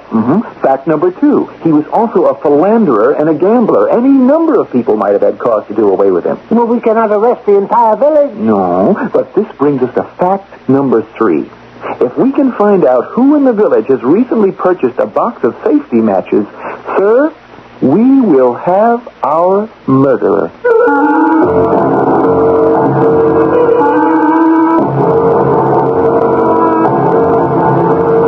Our mystery drama, The Safety Match, is based on a short story by Anton Chekhov. It was adapted especially for the Mystery Theater by Percy Granger and stars Robert Dryden and Russell Horton. It is sponsored in part by Buick Motor Division and Contact, the 12-hour cold capsule. I'll be back shortly with Act 1.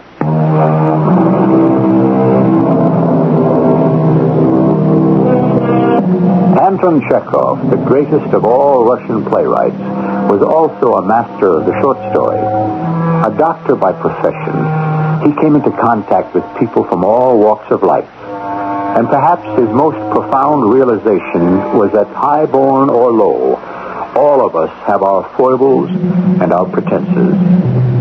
Even our very dreams and ambitions sometimes make us figures for comedy and can lead us into the unexpected. Our story tonight takes place in a provincial Russian village 100 years ago. We're in the office of the examining magistrate, Chubikov, and his secretary, Dukovsky. See here, Your Honor, the Serbians are at war again. No, put down that newspaper. Surely you must have some letters to write. The world doesn't end at the edge of our district, Your Honor. Now, don't bore me with politics. Here it is.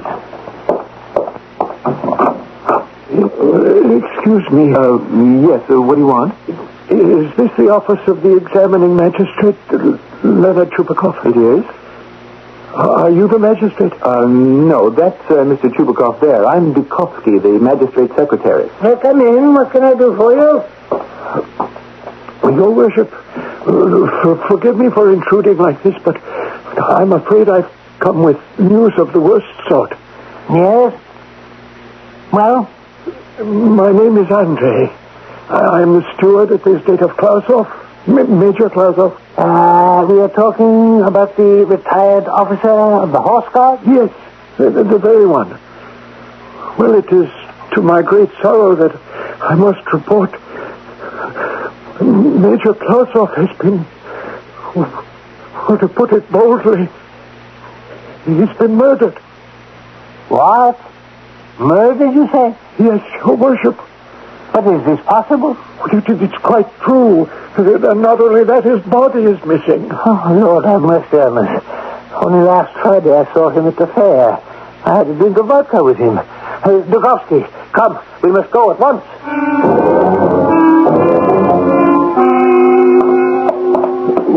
We had none of us seen the master for 3 days. 3 days. Make a note of that, Dukovsky. Yes, Your Honor. He was in his room the entire time? Well, so we assumed, but this morning when the gardener remarked on it, somehow I felt something was amiss. There's something in the gardener's tone of voice, no doubt. Oh, no. The gardener is an old man. He wouldn't hurt a fly.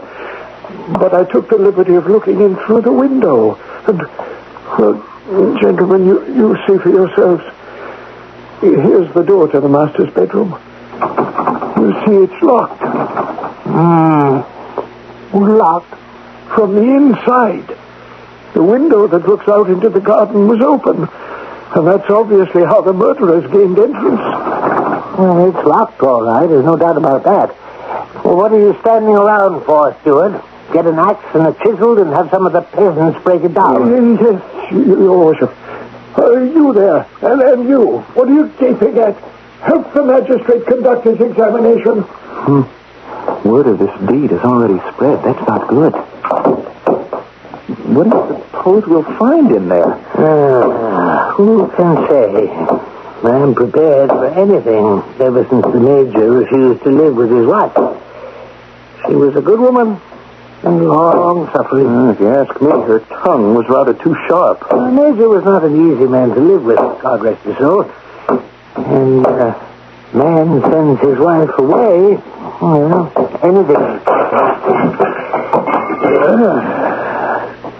Gentlemen, the door is successfully breached. Good. Let us proceed. Saints have mercy. The place is a shambles. Here, Dukovsky, you see a noble by birth, a rich man. And what did he come to? He drank and dissipated, gambled, and now this, murdered, banished under the most sordid of circumstances.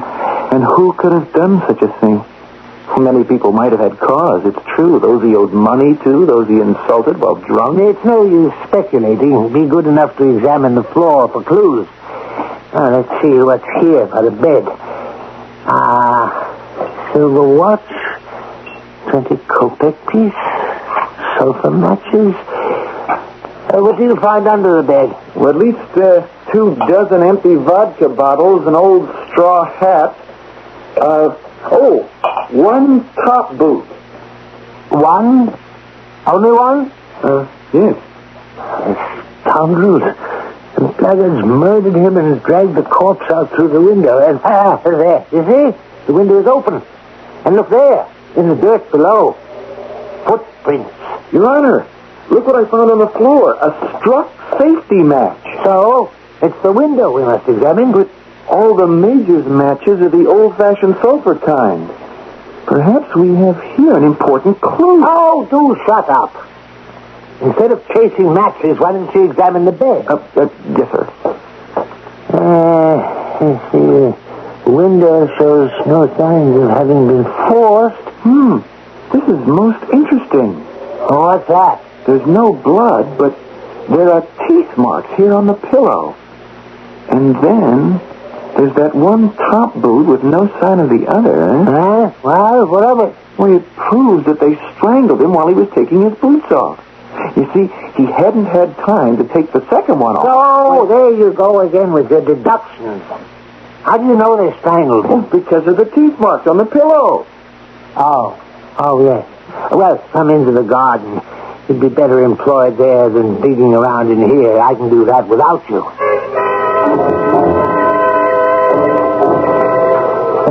You see? The grass under the window has been crushed and trampled. And this bush here, also trampled. But look on these twigs. What? Some strands of dark blue wool. Andre? Yes, sir. What was the color of the Major's last suit?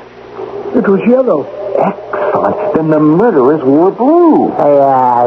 Well, take these twigs for evidence. Your Honor, look here in the grass. What is it? There's a long, dark streak, you see? Yes? If you look closer, you'll notice it's made up of little spots. Could it be... Oh, yes. I've seen that before, all right. It's blood. There's no possible doubt about that.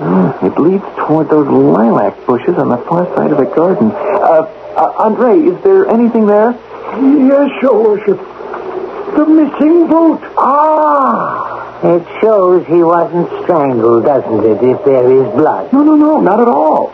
They strangled him in the bedroom, but once they were outside with him, fearing he might come around again, they struck him a blow with some sharp object. I see. What about the boot? Well, it confirms completely my idea that they murdered him while he was taking his boots off before going to bed. He'd already taken one off, and the other, this one here, he had only time to take half off. Now, the half-off boot came the rest of the way off while the body was being dragged. When will you learn to stop these speculations? It would be much better if you took some of the blood-stained grass for analysis. Andre? Yes, Your Worship. I will sift through this matter in the parlor. Bring us some tea. I say the murder was committed by an educated man. What evidence do you have of that? Well, the safety match proves it. The peasants hereabout are not yet acquainted with safety matches. Only a few landowners use them. And furthermore, it's evident that there was not one murderer, but three. Three? At least. Two held him down, while a third killed him. You see, the major was a strong man, and the murderers must have known it. Drink your tea. Oh, yes, Andre, with some cake. Thank you. In my humble opinion, Your Worship, I believe I may know the man you're looking for. Yeah, but you do? It was Nicholas, the master's valet. He's a rascal and a drunkard, the like of which heaven should not permit. About what makes you suspect this is Nicholas? Because it was he who always took the master his vodka and put him to bed. He would have been the last person to see the master alive. Did he have any motive? I once heard him boast in the public house that he would kill the major. No. It happened on account of a woman by the name of Sonia. Nicholas was making up to her, but she caught the major's eye, and he made friends with her himself. Nicholas naturally was furious. Well, where is Nicholas now? Well, that's just it. He's rolling about in the kitchen, drunk, and telling lies, saying he's sorry for the master. Bring him before me at once. Yes, at once, Your Worship.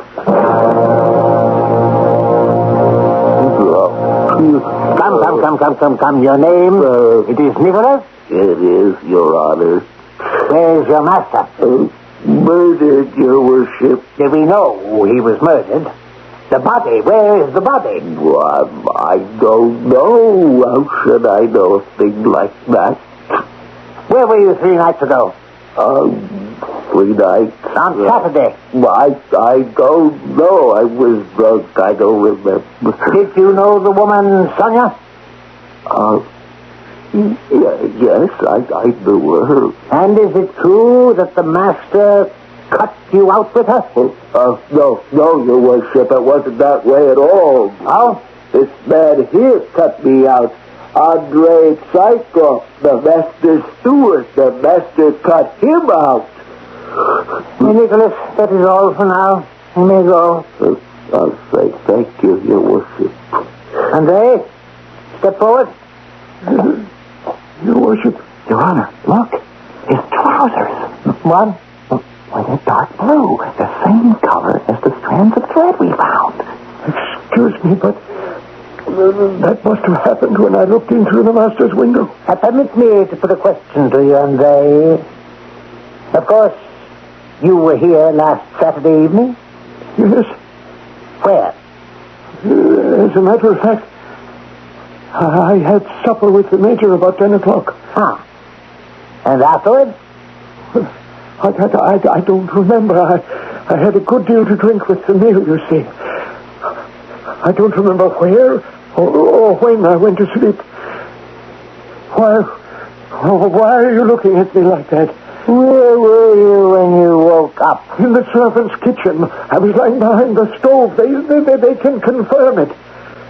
But how I got behind the stove, I don't know. Did you know the woman, Sonia? Well, there's nothing extraordinary about that. She first liked you, and then preferred the major? Yes. Would you like some more tea? No. No, I think we've had quite enough for now. Andre, you may go.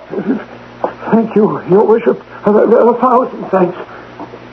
Why did you let him off the hook? You had the man cold. Why didn't you ask him to produce the body? One must proceed with care. Trust me, Dukovsky, I know what I'm doing.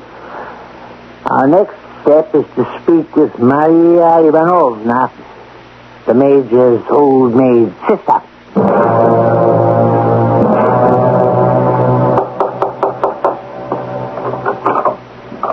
Yes? Oh, Your Worship.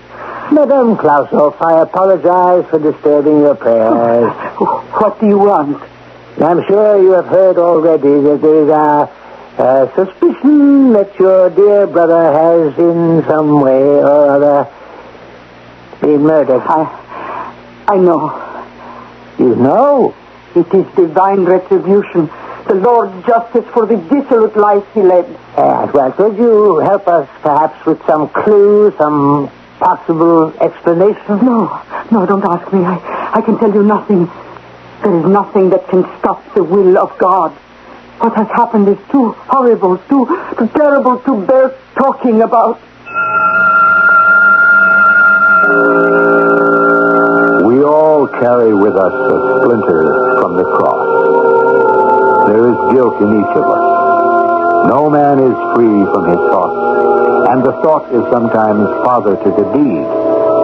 On most police blotters, there is a surfeit of crime and a dearth of culprits. It seems here we may have the opposite case. I shall return shortly with Act 2.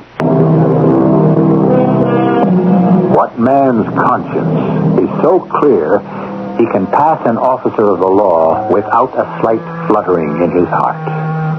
And how we flinch should the roving official eye light on us with its scrutinous talons. Why do we feel so self-conscious before the man in uniform? Is it because somehow his uniform gives him the aura of omniscience? Or because we fear the possible error of his discretion? Confound that woman, the major's sister. It's clear she knows something and is concealing it. The will of God, the Lord's justice. What do you suppose she meant by that? I'm quite sure she meant exactly what she said. It's equally certain that Nicholas, the valet, had something to do with the matter. You still think that, do you? Well, you can see by his face what sort of a person he is. His alibi betrays him. Drunk and doesn't remember. And it's also certain he did not set the thing going. Why can you be so positive of that? Well, he hasn't the brains for it. He was only a hired tool, you agree? Grind away, Axeman. There's a whole forest out there. The humble Andre was not without some slight share in the matter. His dark breeches, the same color as the thread found in the bush. His agitation, his lying behind the stove in a terror after the murder. And Sonia? So, according to you, whoever knew Sonia is the murderer. Idiot! You were one of Sonia's admirers yourself. Does it follow that you were implicated too? And she was a cook in your house for a month. I'm saying nothing about that. Yes. Well, what of it? The point is, it's not the woman who matters, Your Honor. It's the mean, nasty, low spirit of jealousy that matters. They wanted revenge on the Major. Humiliation and passion. That's quite enough motive for a murder. Oh, be still for a moment, will you? I'm trying to think. We have two of them. But who's the third? Nicholas and Andre held him, but who smothered him? Andre is shy, timid, seems an all-round coward. And Nicholas wouldn't know how to smother. His sort uses an axe or a club. Some third person did the smothering. But who was it?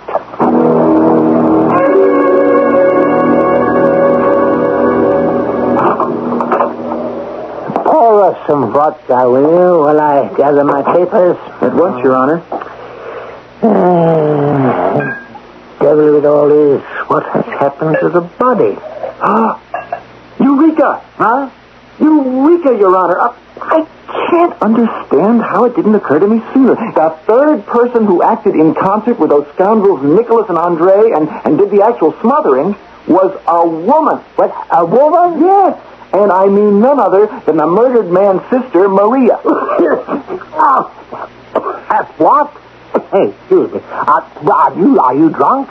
Do you have a pain in your head? I am perfectly well. Now, how do you explain her confusion when we appeared, or her refusal to give us any information whatsoever? Yes, but all right. Now, these are trifles, it's true, but consider this.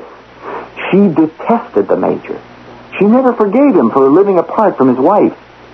Your Honor, she is a member of the old faith, and in her eyes, her brother was a godless profligate.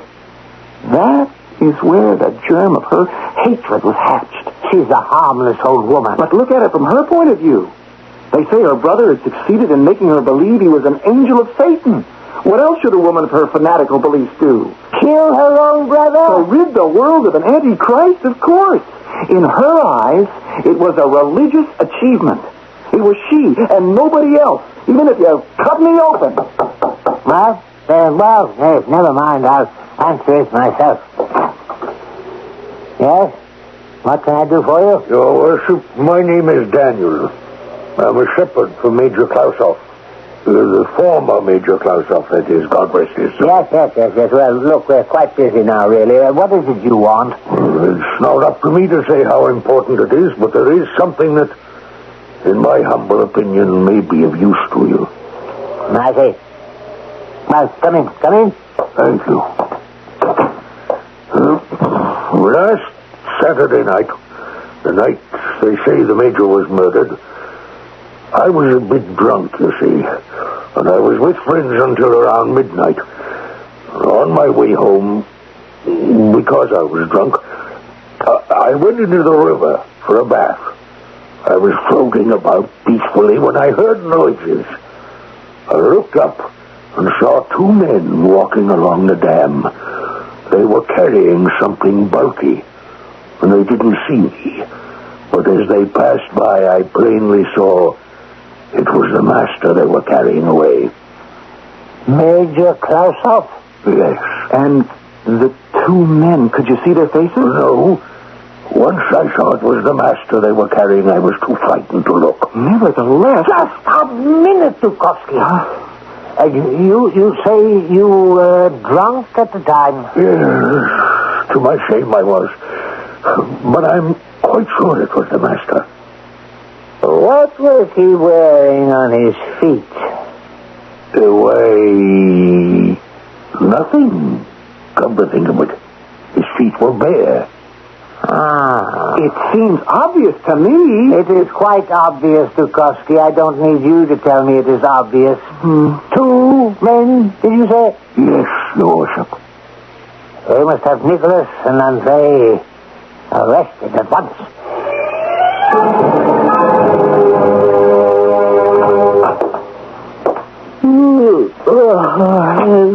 Good morning, Dukowski. Your Honor, at last you've arrived. I see you're in your customary agitated state. It's a little earlier than usual today. I just cannot comprehend it, sir. Here it is, now nearly a week since you've had the valet and the steward arrested. It's been 4 days. Well, what of it? You're convinced of their guilt. Why will you not believe in the guilt of the Major's sister as well? Are there not proofs enough for you? I don't say I'm not convinced. I just can't bring myself to believe it. All right, I'll prove it to you. I have something substantial for you. What are you going on about? The safety match. The safety match? Mm-hmm. You'd forgotten about that, hadn't you? But I haven't. I am going to find out who struck it in the murdered man's room. It wasn't Nicholas. Wasn't Andrei. Neither of them had any matches when they were examined. It was the third person, Maria. And I'll prove it to you. Just give me permission to go through the district to find out. That's enough, Dukowski. Sit down. This investigation will be conducted on the basis of my experience and not your impulsiveness. This morning, we will begin our full examination. Bailiff, bring in Nicholas Stetikov. Well, Dukowski, what are you hesitating for? Be seated and take out quill and paper to write down this wretched fellow's confession. Yes, Your Honor. Here's the scoundrel now. Nicholas? Oh, yes, Your Worship. In 1879, you were tried in the court of the First Division, convicted of theft and sentenced to imprisonment. Is that not true? Why, yes, it is. In 1882, you were tried a second time for theft and were again imprisoned. True? Your Honor, True? yes. It's no use trying to hide anything from us. We know all. I don't know what to say. It's true, I have crimes in my past. I can't deny it. I'm so shamed. Please, may I have permission to wash my face? Oh, of course. Bailiff, take the prisoner out and bring in Andrei Saikov. Thank you, Your Honor. There, you see? The valet is at the breaking point. You should not have let him go. He will collect himself. Oh, he's a wounded bull. All that remains is the kill. Now, with the educated sort like this fellow Andrei, bullying would do no good at all. One must play upon the mind. Ah, Andrei, please, have a seat. Thank you, Your Honor. I hope this morning you are going to be reasonable. Confession will lighten your guilt, your soul, and possibly your sentence. This is the last time I'm going to talk to you, Andrei. If you do not confess today, tomorrow it will be too late. Now come, tell us all. I don't know anything about the murder. I don't know anything. Very well. I shall relate to you exactly what happened. On Saturday night, you were sitting with the Major drinking vodka.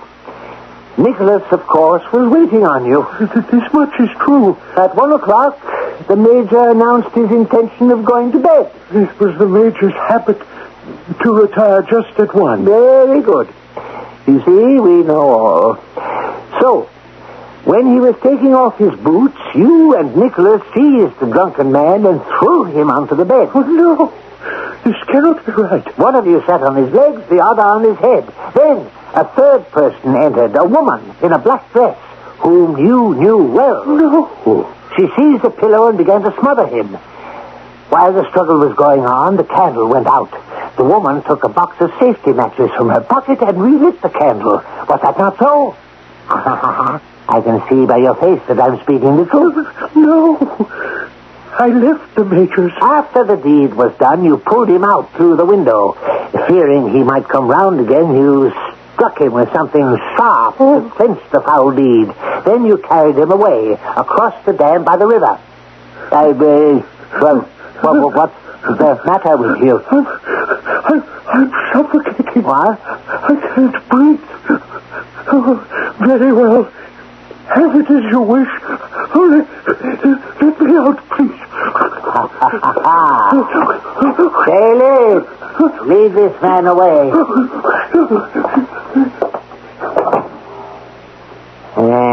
You see? At last he has confessed. He has betrayed himself. And didn't I get round him cleverly? Caught him napping. That, my dear Dukovsky, is how one conducts a successful examination. And you'll notice he didn't deny the woman's part in it. Yes. In a black dress. Maria. Good day's work, eh? Now it simply remains to find out what was done with the body. If it's all the same to you, Your Honor, there's something that still torments me. What's that? The safety match. I still have yet to prove to your satisfaction the identity of the third party.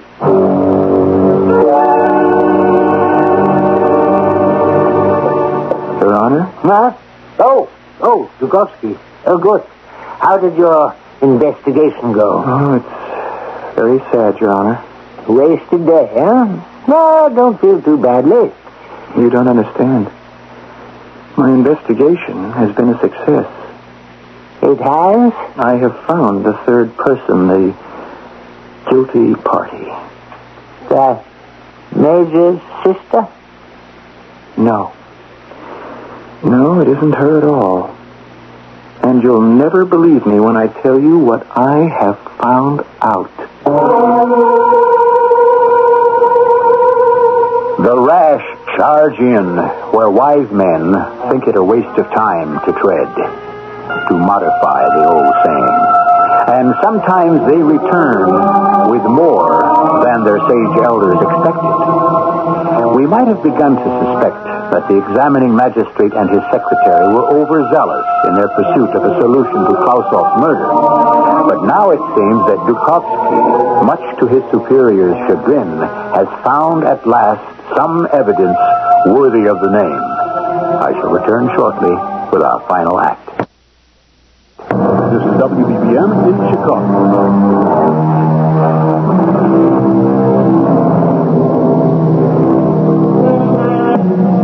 The experience of age versus the impulsiveness of youth. It's an eternal conflict. And when one throws into the bargain the pomposity of the old and the arrogance of the young, it can sometimes seem a wonder that anything is ever accomplished.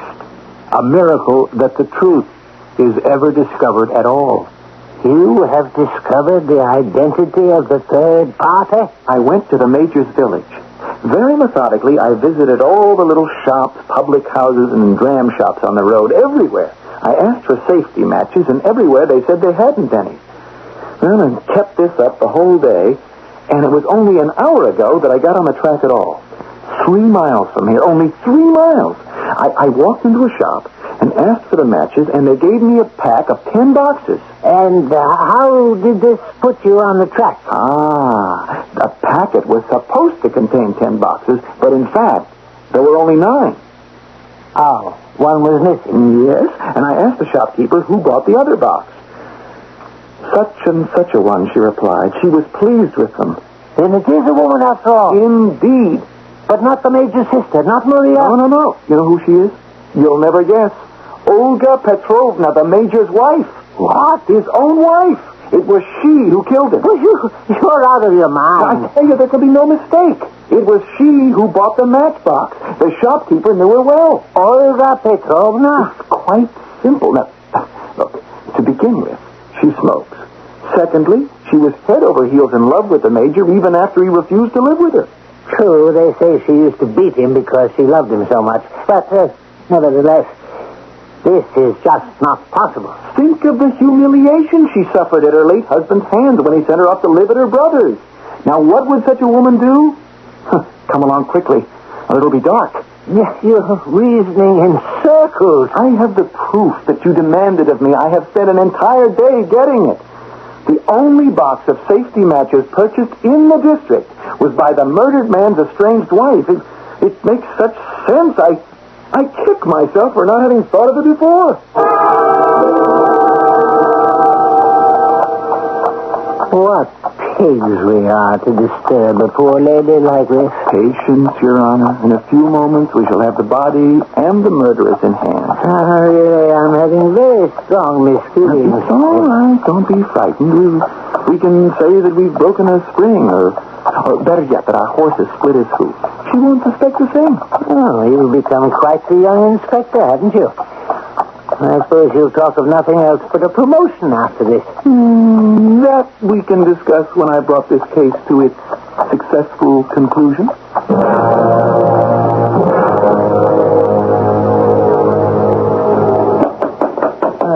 The weather must be turning colder. My whole insides are shivering. Just remember, we must take her unaware.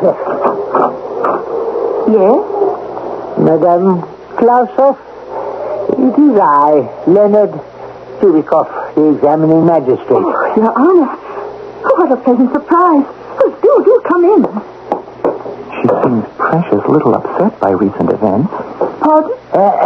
This is my secretary, Emil Dukovsky. Madam? Oh, well, come into the parlor. You're just in time for supper. You see, our horse has... May I take your coat? What? Take her unawares. Unawares, I tell you. Oh, yes. Our horse, he has split his hoof. Oh. Yes, which is why you understand. Excuse me, then, while I tell them to set 2 more places at the table. Make yourselves comfortable, gentlemen. I shan't be a moment.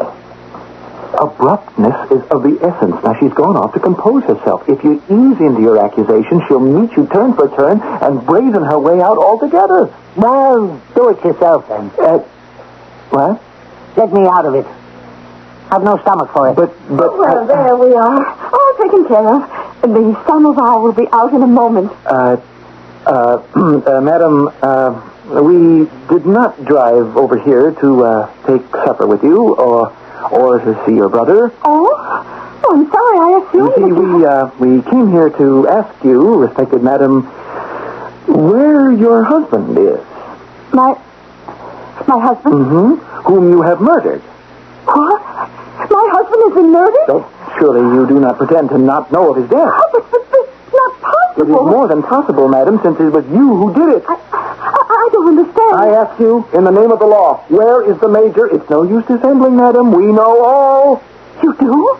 But who told you? Be so good as to show us where he is. But how did you find out? Good, madam. Show us where you hid the body.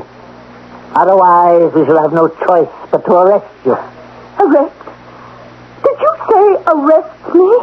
Well, yes, that's the normal procedure. What do you want with my husband? Oh, madam, what is the use of these questions? We ask you to show us the body. Come. I will take you to him.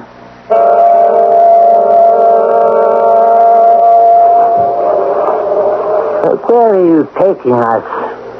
Where is it you have hidden the body? In the bathhouse. Note that, Your Honor. Not a shade of remorse. Get your candle and matches ready, Dukovsky. Yes, sir.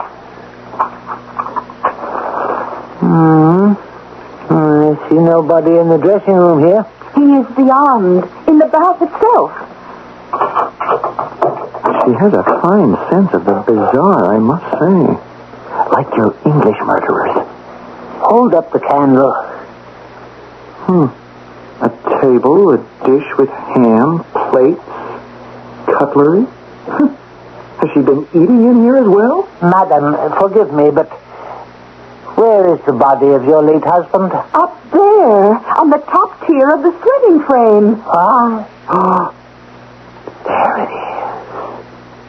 I can see his form stretched out. Give me the candle. I must make a positive identification. It is the Major, my husband. I can assure you of that, Your Worship. What? He moved. Madam, you are making fun of us. This is not the murdered man. Some live fool is lying there. Here. Now, whoever you are, the devil take you. Well, who's sneaking around here? What do you want? It's the Major himself. Is this possible? Well, of course it's me. Who's that? Dukovsky. What the devil do you want here?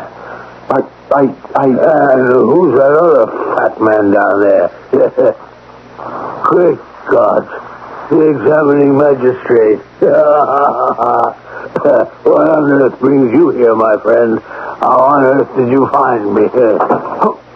Olga Petrovna. She's escaped. Oh, please, let her go. She'll be back soon enough. Young Dukovsky, what are you looking at? Do you think I'm a ghost? Major, you must tell us, what are you doing here? Well, why shouldn't I be here as well as any other place if I'm all right? Here, come, have some of this ham. Are you all right? Well, of course. I'm in captivity, as you can see, in solitary confinement, so to speak. By the way, where am I? Is it possible you don't know? Well, I was unconscious when they carried me off. Carried you? Yes. Yeah, kidnapped. You're in your brother-in-law's bathhouse. Oh. Well, no matter. I'm fed. Next week, perhaps, I'll try to escape. This is incomprehensible. Well, why? What's so incomprehensible? Well, how did your boot get into the garden? What boot? We found one boot in your bedroom and one in the garden. What do you want to know that for? It's none of your business. Here, come on, have a drink. Still, there's an interesting tale to tell of that boot. Olga came to my window and insisted that I come with her. She refused to endure any longer the humiliation of living apart. But I refused. I don't like to be bossed. So she planted herself there under my window, in the middle of the night, mind you. she began to abuse me, like the shrew she is. You know what women are like, all of them. Well, anyway, I was a bit drunk, so I took one of my boots, I heaved it out. The boot was in the garden because you threw it at her? Yeah, I figured I would stop her scolding, but it didn't. She climbed right in through the window and beat me up. Oh, and then she dragged me over here and locked me in. She feeds me now on love, vodka, and ham. It's not too bad. Hey, where are you going off to? Subikov, Dukovsky, where are you going? Go on. The two of them. Who fancy that? And without a word.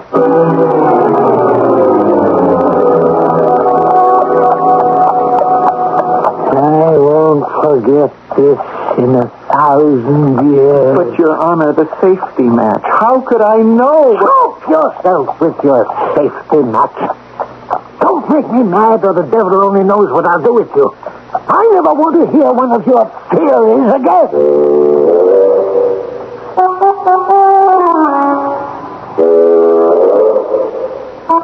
Pride goeth before a fall. How many times we've heard that phrase, and still it rings as true as ever. And yet, strictly speaking, our young secretary was not amiss in his application of the laws of deductive logic. He simply began with the wrong premise. How often we act on the basis of appearances, only to find out too late the truth lies in the opposite direction.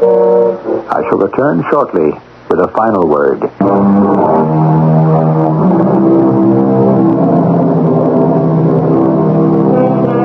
Anton Chekhov died in 1904, his writing career cut short by tuberculosis.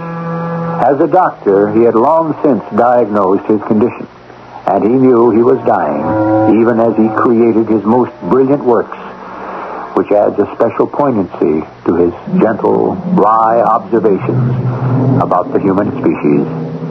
Our cast included Robert Dryden, Russell Horton, Court Benson, and Bryna Rayburn. The entire production was under the direction of Hyman Brown. And now, a preview of our next tale. I have summoned you here to ask you a question, Comrade Muro. A question? Can you tell me why you should not be brought home, where you will either be shot or sent to one of the mines high up in the Arctic Circle? But why? You have failed in your mission. I wouldn't exactly say I have failed. You were assigned to subvert Senator Luther K. Hotchkiss.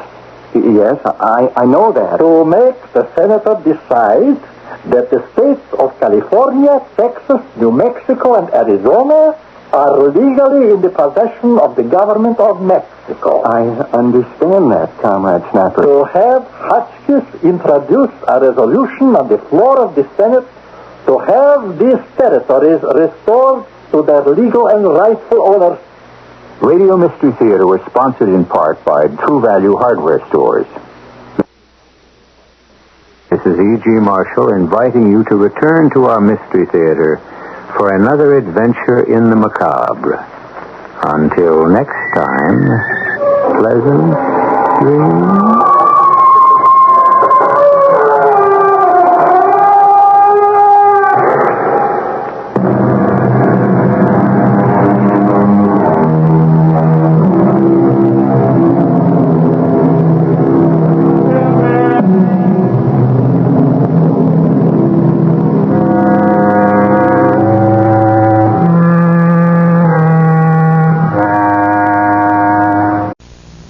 CBS Radio Mystery Theater presents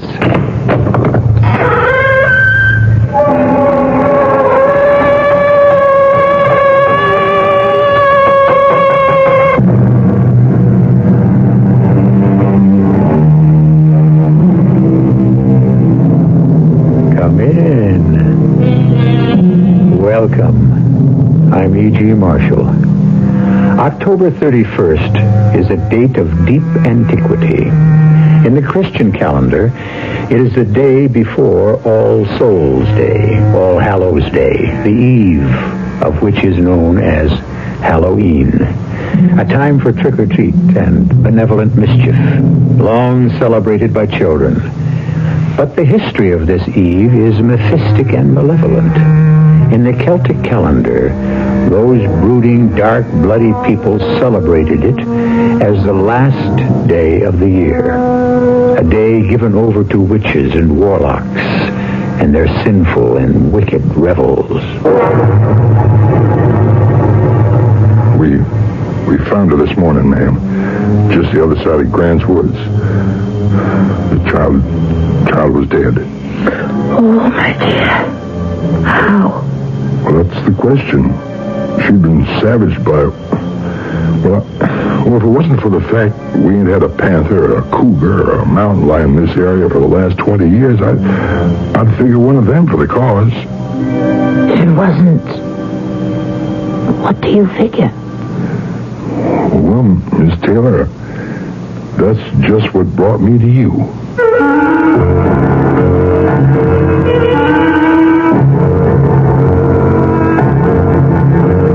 Our mystery drama, The Queen of Cats, written especially for the Mystery Theater by Ian Martin, and stars Tammy Grimes. I'll be back shortly with Act One.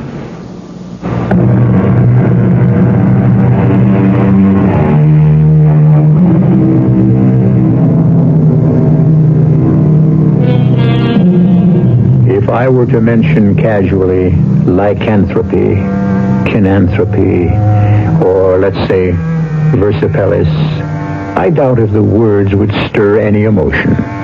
But if you knew that all these terms apply to the transmigration not only of souls, but of bodies, further than that, if you knew they apply to the unholy and unnatural exchange of the human body for that of an animal, if you are informed that these words are part of the glossary that refers to the werewolf specifically and in all his forms, would you not feel a run of icy fingers down the backbone, a clutch of terror in the throat, a desperate feeling to cry out, "Let me wake up, I don't want to live this nightmare"?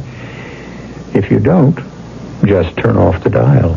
But if you do, don't go away. They are hunting me down again.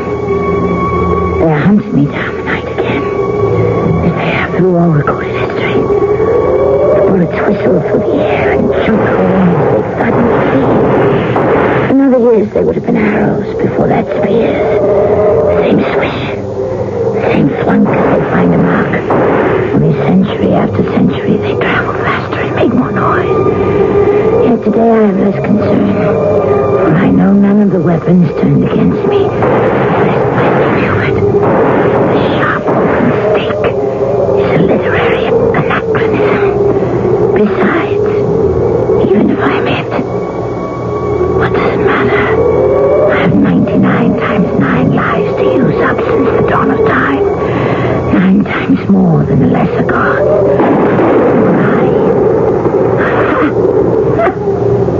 I am a cat.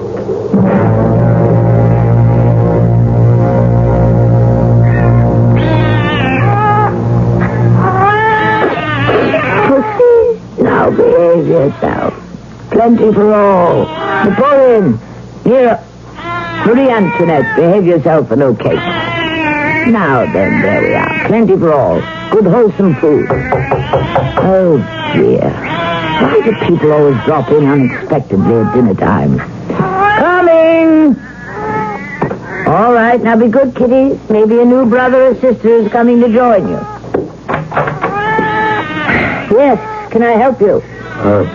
Sheriff Lige Bascom, ma'am. I wonder if I could come in for a short spell. Why, you're more than welcome, Sheriff. Can I get you some tansy tea? No, I reckon not, ma'am. The reason I come by... Sorry I don't have anything stronger. I know how you men are. No, it ain't that, Miss Taylor. I'm here strictly on business. Oh, Well, won't you sit down anyway? You suppose there might be somewhere a bit more private than... Than here in front of all my boys and girls busy at a hearty meal? Of course. Let's go out of the kitchen and go into the sitting room. Don't use it all that much being alone, so I hope it's fit to visit in. I'm sure it will be just right, Miss Taylor. Now, I'm sorry to have to bring this up, but, well, it's sort of a question about your cats. What about them? Well, you gotta admit you got a powerful lot of them. I do. I know my neighbors figure me a mite touched, but I don't want to be just plain human. I want to be humane. Ma'am, I don't mean to score you, but... These Rockies, we're lucky enough to live and breathe in, are one of this country's great natural preserves. But we got outsiders come by the thousands from the east and the south, the north and the far west. We make them welcome here. And all we ask is they leave it the same as they come. So why did they leave all the debris behind them? The garbage is nothing. We can pick it up or let it rot into the earth. The animals are something else again. The animals? Pets. Birds, dogs, raccoons, whatever. But most of all, the easiest animal to take advantage of. The cat. They fondle them, feed them, and pet them for a quick summer. And then, when they head for their real home, leave them to fend for themselves. You think me loco because I gather the strays and give them a home? I didn't say that. You didn't have to. I reckon I do now. Oh. Why? Well, I don't want to make this any more unpleasant than it has to be, ma'am, but, well, one of the Clark children, Susie to be exact, going on 16, disappeared last night. We found her early this morning in Silvermine Woods, just the other side of Grant's Clearing. I'm glad to hear that. I don't think so, ma'am. The child was dead. Oh, my dear. How? Well, that's the question. She'd been savaged, but... Well, if I didn't know we haven't had a panther or a cougar or a mountain lion in this area in the last 20 years, I might figure something like that for the culprit. And if you don't figure something like that, what do you? Well, ma'am, no one of them alone, of course, but if they was in a pack... Are you trying to suggest that my cats could have been responsible? Well, I'm only doing my duty by asking questions. And then let me answer them for you. I have 63 cats, each of which has a name, and each one is just as different as you and me. I let them run free, but they cannot go beyond the fence I keep them inside of. Silvermine Woods is at least 4 or 5 miles beyond my compound, and every one of my cats is accounted for as of this minute and last night. And the door out is through the parlor arch to the left. Oh, no, it ain't exactly me, Miss Taylor. It's the rest of the town. This isn't the first accident of this kind that we've had since... Since I came to town? Well, since you took to collecting all them cats. And since when has that been a crime? Well, it ain't exactly a crime, ma'am. Now, Miss Taylor, I'm asking you to be reasonable. The people in this town are up in arms. That poor child was badly mutilated, and they want to blame it on my little pussycats. Let them prove my little boarders were responsible. Well, maybe they can't, but can you prove they weren't? Ma'am, I gotta warn you. They are forming a citizens committee. Vigilantes, more like. Well, I hope it won't come to that. No, they mean to go to law first. All right. I'll meet them attorney for attorney. Well, that could be an expensive process. And you'll be hard put to find any local lawyer who'd want to represent you in this. It wouldn't make them a heap of friends. Then I'll import one if I have to. Yeah, I was afraid you might be stubborn. Anyways, meantime, I have a warrant here to search the premises. What for? Evidence of any kind. I'd like to see the cats. I'd better come with you. Why, you afraid they might tear me apart? My cats are as gentle as babies. I just want to make sure you don't do any harm to them. I knew it would come to this sooner or later. I could move on or fight. For me, there was no choice. I had to protect my cats. I wasn't going to be ousted. I would stay and fight.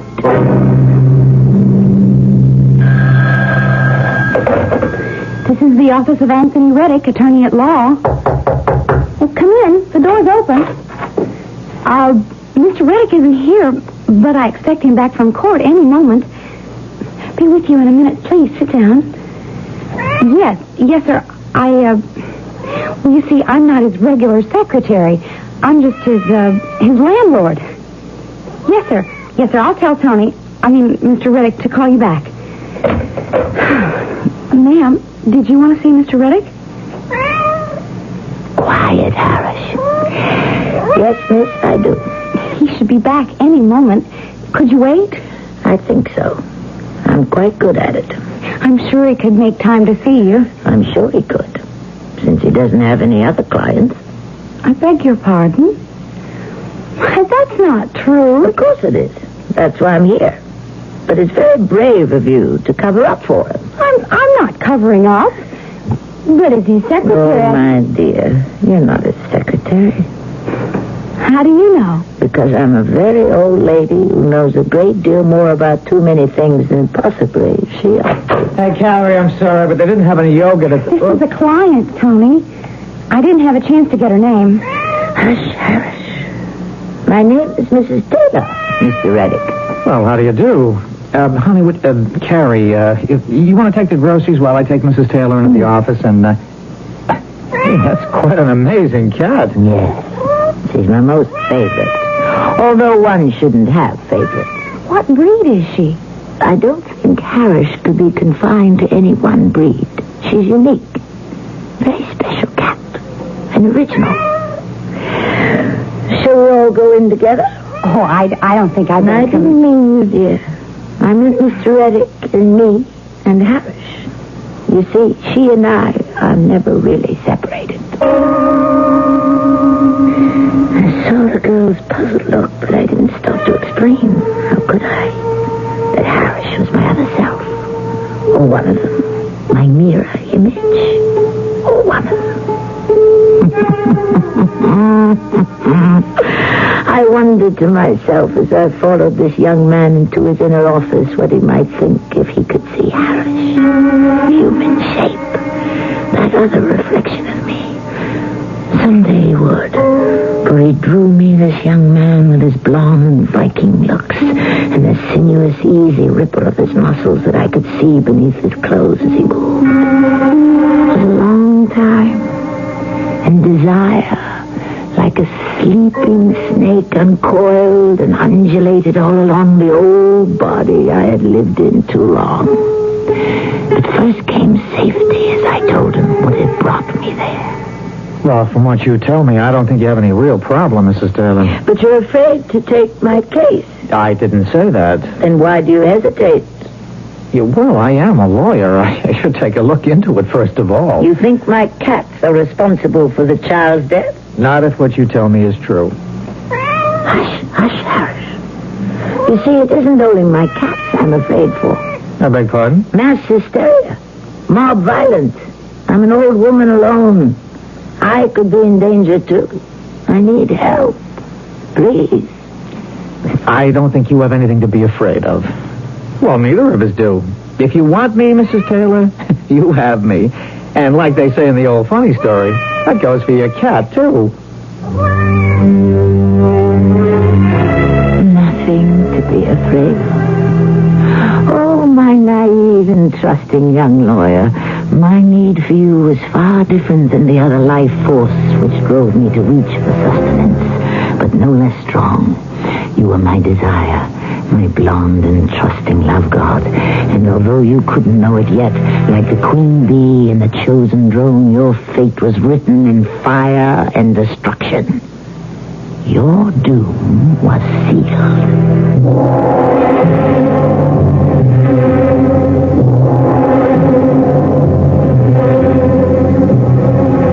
The nightmare has only begun. The fabric of it still in the weaving. The terror and disaster and agony not yet stitched into the tapestry. Remember, I said in the beginning, no need to listen unless you couldn't resist. For those of you who can't, I shall return shortly with Act 2.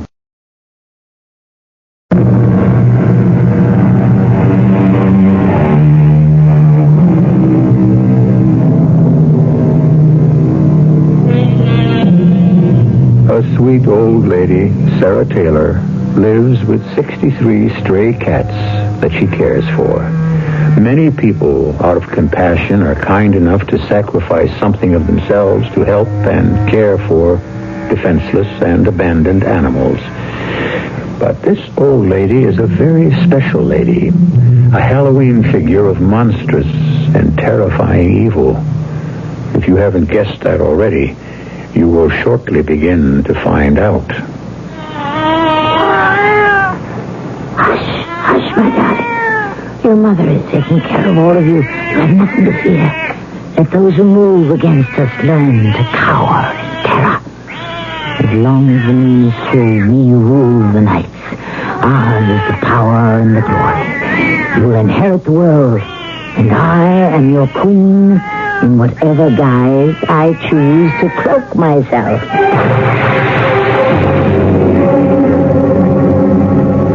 You like me as I am now, huh? As I was in my first reincarnation, Harishwola. Oh, in this guise I could hold the world in thrall.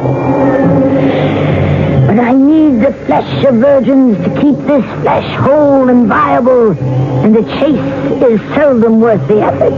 Still, this one time perhaps, there is a full moon, and whenever the need arises, I shall take your shape, our shape, my original form, and stalk my prey.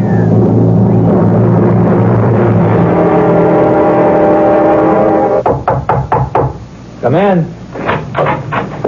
Excuse me, Tony, but the sheriff is here to see you. Oh, well, show him in, Carrie. I'm already on my way, Mr. Reddy. Hey, mighty good-looking new secretary you got. Well, that isn't my secretary. It's my fiancée. Oh. Well, now, it's a pleasure to meet up with you, ma'am.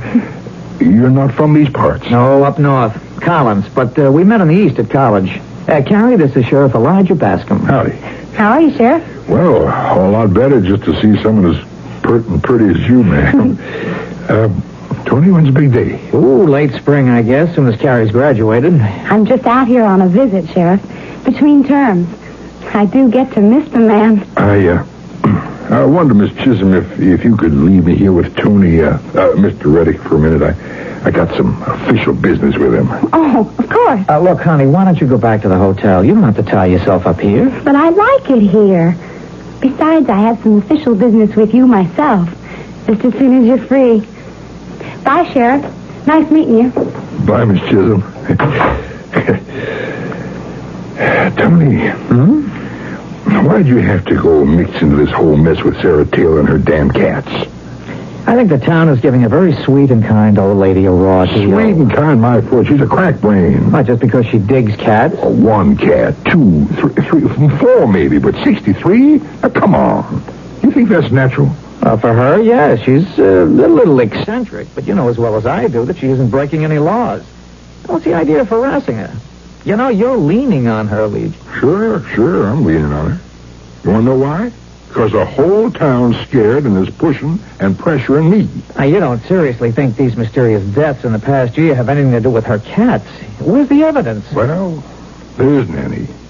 You know, I know these girls weren't mauled by any house cat, or even a whole pack of them. Everybody in town knows that. Knows that it's one big cat we got to hunt down. But that we haven't been able to. And that's what's getting to the people. It's still no reason to start picking on a poor old lady who gives shelter to animals that human beings have abandoned. She ought to get a medal instead of threats and abuse. Oh, son, there's just no sense to a mob, and that's what this town is becoming. I gotta stop it while I still got some control. That Ms. Taylor and her army of cats is just like lighting a match next to a short fuse. We gotta find out what animals out there in the dark, sure.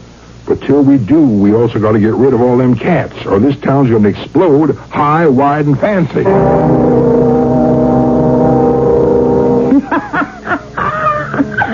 Oh, my innocent and beautiful one. My naive Adonis. How simple all problems seem to the young. Why should you draw me so close?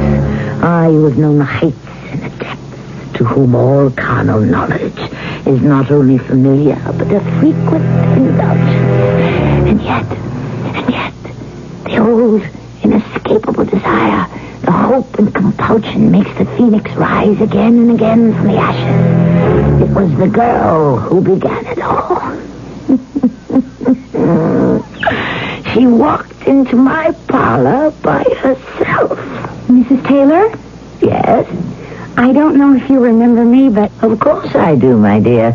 You were that nice girl in Mr. Reddick's office. Who wasn't his secretary. As you guessed, somehow. I don't know how. That wasn't very complicated. What brings you here? I'm just here visiting Tony, and I'm renting a room. Whoever was there before me picked up this poor little kitten and made it a pet. Then when her vacation was over, walked out and left it behind. The landlady won't take him, and I'm going back to college where they don't allow pets in my dorm. I was wondering if maybe... Of course, my dear. Come right in. Just let me take care of you.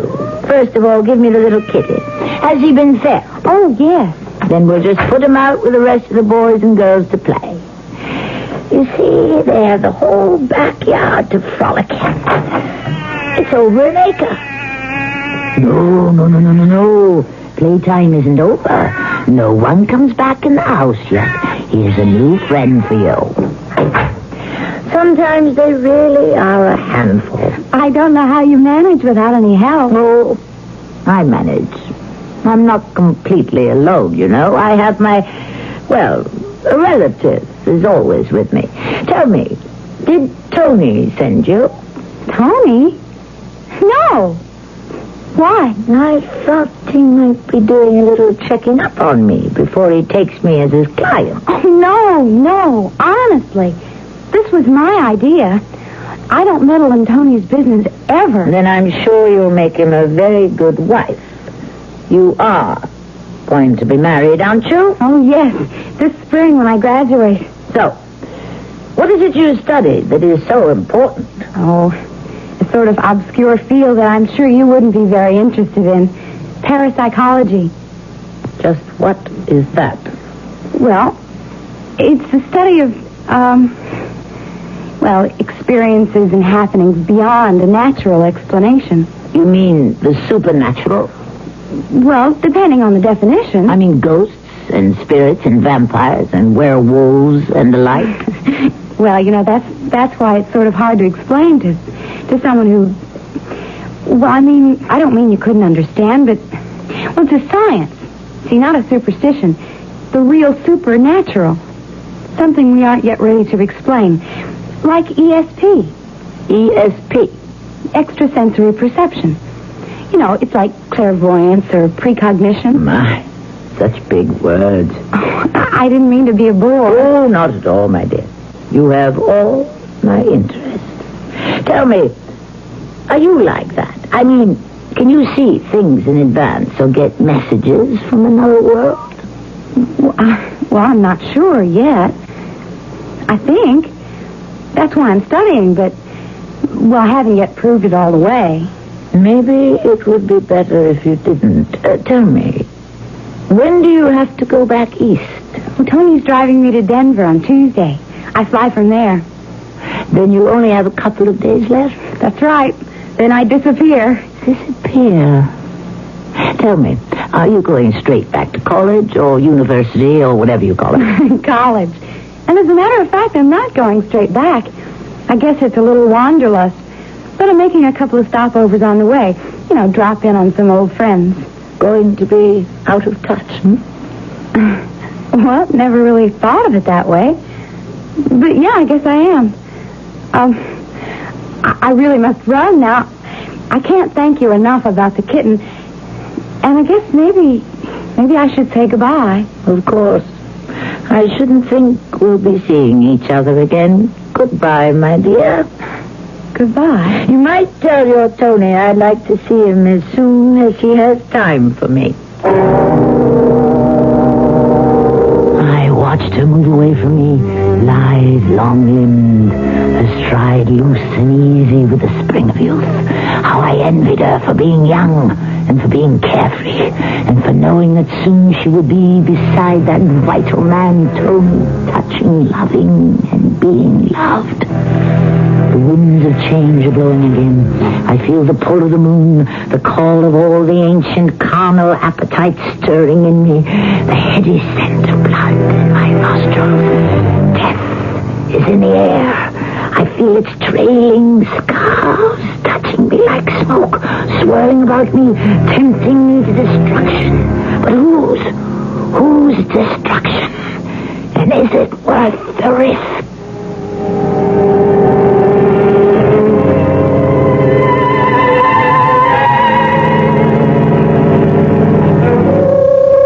The musings of Sarah Taylor, a kindly little old woman with a fondness for cats. Is she becoming senile, and is her brain stocked with the dreams of madness? Or is she something so primarily malevolent that she stretches beyond the borders of our belief? I shall return shortly with Act 3.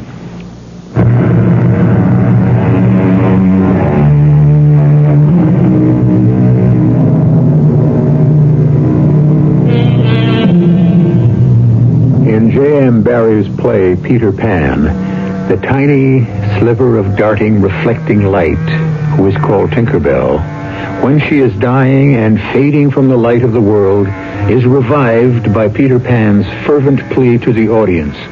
If you believe in fairies, clap your hands, and Tinkerbell will be saved. Or words to that effect. It is an appeal that never fails. Young and old find themselves responding, even vocally, and certainly from the heart. Do we believe as profoundly, or even more so, in the spirits of darkness and terror and total destruction? It's a question you may answer for yourself after the conclusion of our tale. Yes? Mr. Reddick? Tony? They're speaking. Miss Taylor? Yes. I was wondering, did that sweet child, Carrie, give you my message? Well, yes, ma'am, she did. I was going to call you first thing this morning, but you beat me to it. I didn't want to call too early. Heavens, I've been up since dawn. My kiddies wake me with the sun. I've just been waiting till you got to your office. Even thought you might be later, with a young lady to dally with. Well, there hasn't been much time for dalliance. I was up all night with the sheriff hunting that panther, the cougar, whatever it is we got killing here. Does that mean you ain't coming out to see me? What? No, ma'am. As a matter of fact, I want to talk to you myself. I'll be out to see you right after lunch. That's right nice. I'll be looking for you. Morning, Tony. Hey, darling, I thought you'd still be catching some shut-eye after last night. I didn't know you were here. You were on the phone. I didn't want to barge right in. Well, the door was open. I know. I couldn't help overhearing the end of your conversation. You were talking to the cat lady. Yeah, gotta go out there and see her later and break some bad news to her. But first, we forget that and proceed to this. Now that's the way to start a day. Yeah, and finish it. You have to go back to that damn university. I thought I did. But I'm beginning to wonder if I should. Hey, now, wait a minute. With your degree right around the corner, I don't want to interfere with that. You come first in my life, Tony. I'll buy that with reservations. I mean, honey, we had it all planned. I know. That was before I began to get the bad vibes. About us? Mainly you. I get this message that you're in danger. Me? Both of us. How? I don't quite know. Well, I know you kind of laugh about ESP. Now, wait, whoa, I don't laugh at it. I just don't buy it. Maybe you'd better. What are you talking at? It's something to do with that Mrs. Taylor. She isn't what she seems to be. She isn't just a sweet old lady with a thing for stray cats? I mean, she isn't just a sweet old lady. You mean she's right off the tracks? No, I mean a whole lot more than that. Oh, Tony, hold me a minute. Hey. I'm scared. Come on, hey, take it right easy. Down to my heels. Come on, sit down here. Get in. Yeah, that's better. All right, now come on, level. What is this? I don't know how to tell you. Tony, You and the sheriff and a bunch of others were out all night hunting. Yeah. Did you see any signs of this big cat, this whatever it is that killed that young girl? No. Were there any tracks around where it happened? No, and the ground was soft enough, so there should have been. That's why folks got the notion that maybe it wasn't one big one, but a whole lot of small ones that did the damage. Were there any small tracks? No. So how did a big cat like a panther get to that girl? I don't know. Honey, what are you getting at? 3 other girls were killed this year, weren't they? Yes. When? I don't know. Let's see. One early in February, then in May sometime, then the one before this, and... Well, wait a minute. I know just when it was. It was August 1st, the day after my birthday. Candidness, rudeness, malice, and now Halloween. Hey, Carrie, hang in there. You sound like you're going around the bend. I'm turning some strange corners and finding myself in dark, evil places. But I can't help it. I told you I was getting bad vibes. Look, hon, if messing around in parapsychology and metaphysics is going to get you like this, maybe you shouldn't go back to college. It isn't parapsychology.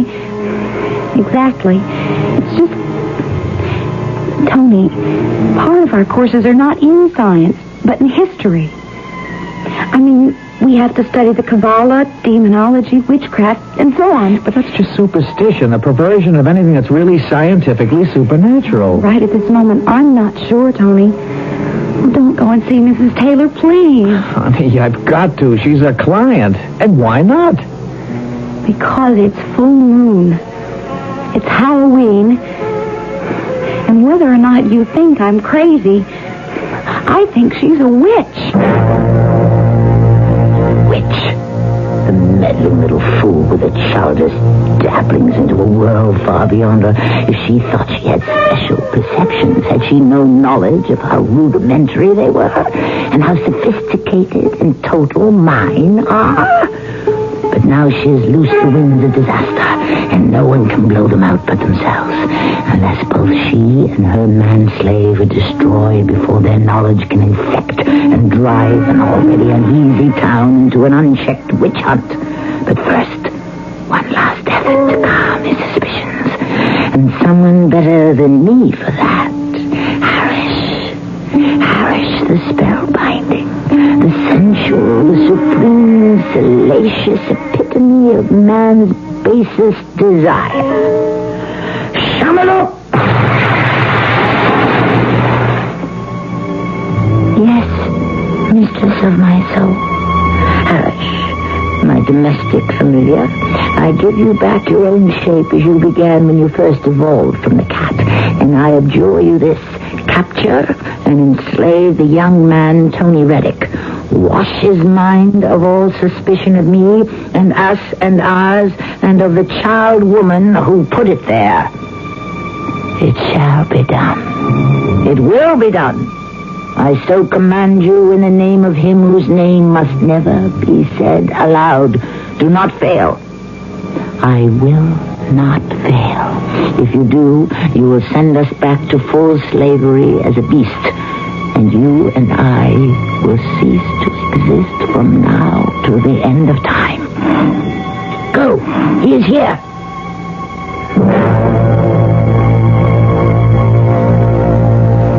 Won't you come in? Well, thank you. I wanted to see Mrs. Taylor. Is she in? She's not feeling too well. Oh. She's in bed. She asked me to see you instead. I'm her niece. Harish, roll up. Well, how do you do? I hadn't known that Mrs. Taylor had someone living with her until Carrie, that's Miss Chisholm, my fiancée, mentioned something about it today. I just arrived. Are you from America? No, I'm from Europe. Transylvania. Well, that's in Romania. How did you get a visa? Oh, I got it. I didn't mean to be nosy. I can see where most things aren't too difficult for you, Miss Rowland. I prefer first names. Mine is Harish, and yours is Tony. Yeah, well, that's close enough. It sounds better. What did you want to see my aunt about? Well, that's kind of a long, complicated story, Miss... Harris. Is it about the cats? Yeah, well, yes. Yeah. Harris, I'm going to level with you. You know there have been some strange deaths around here. I know. But you know these little cats were not responsible. Well, if it was a big mountain cat of some kind, we'd have fleshed him out by now. I know damn well it couldn't have been the ordinary little cats. Then what? Or who? Not who. No human being could have mauled anyone the way those kids were torn up. So? What? I don't know. I've had an explanation that I can't quite dig, or believe. Would I believe it? Why, I won't try you. Look, let me talk to you. No, you can't go in there. I've got to now. Let me go. You really want me to? And I don't mean to be ungallant, but... You can't be unfeeling also. You're a very attractive man. Well, you're a very tempting woman. Let me tempt you. You got me too late. I'm a good boy now. Are you so sure? Kiss me. Oh, come on. But not like a good boy. Like a very bad boy.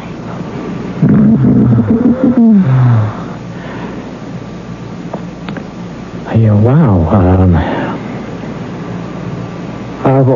What are you after? Sooner or later, what I need from everyone, your immortal soul. Kiss me again. No. Look, this... Harris? Yes. But... You're not. You're changing as I look at you. You're Sarah Taylor. Carrie was right. You are. Damn you to eternal hell. If I cannot destroy you in one shape, I will go through all of them to stop you and all meddlers in our world. Die, fool. Die. No one must know my secret.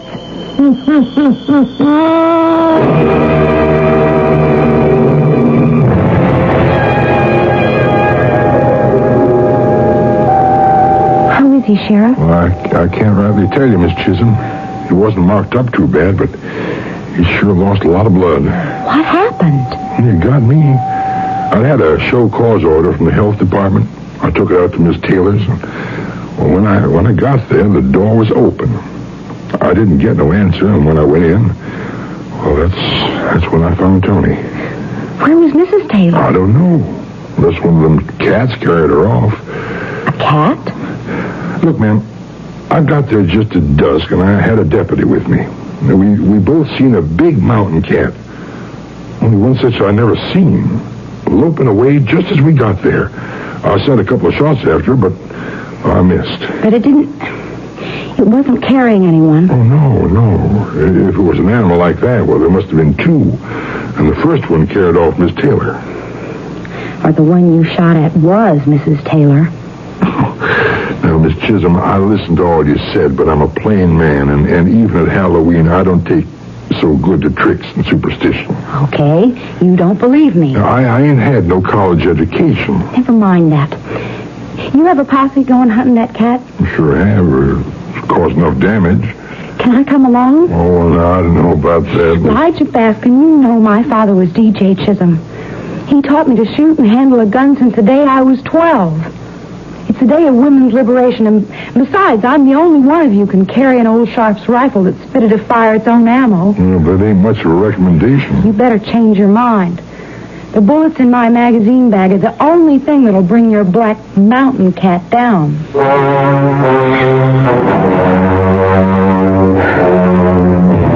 They're hunting me down through the night again, as they have through all recorded history. The bullets whistle through the air and chunk home into trees. In other years, there have been arrows before that spot. Then swish, same front as they found the mark. Only century after century, they travel faster and make more noise. And even if I am hit, what does it matter? I have 9 times 99 lives to use up. Even more than the lesser gods. And no bullet that is not blessed by St. Hubert can touch me. And who in the 20th century ever heard of St. Hubert, let alone werewolf? But someone... That was no ordinary bullet. Oh, no. No, not the end. The end of time. Of timeless time. And yet, I know...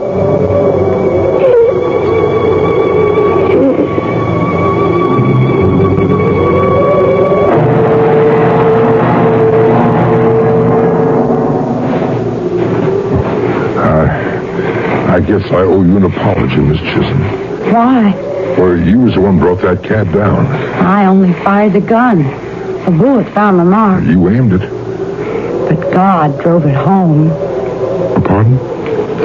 You know my daddy belonged to a little church way up in the hills north of here.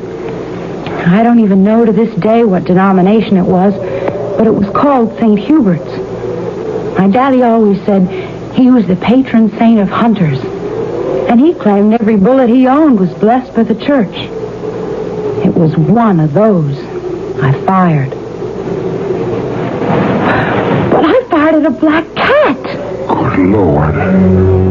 That wasn't no black cat we hit. It's a young woman. Watch. Oh, the shape is changing. Why, that's Miss Taylor. Whatever her real name was. Look now. Oh. Ain't nothing left but decaying flesh.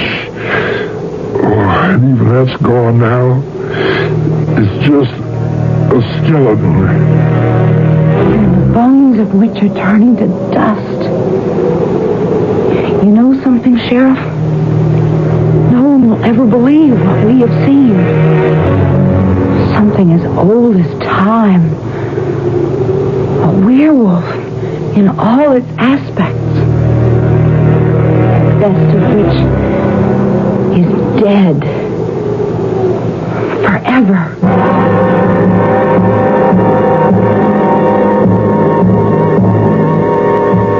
Isn't that a nice, gruesome little tale for Halloween? I hope you enjoyed it, or at least were caught in its spell.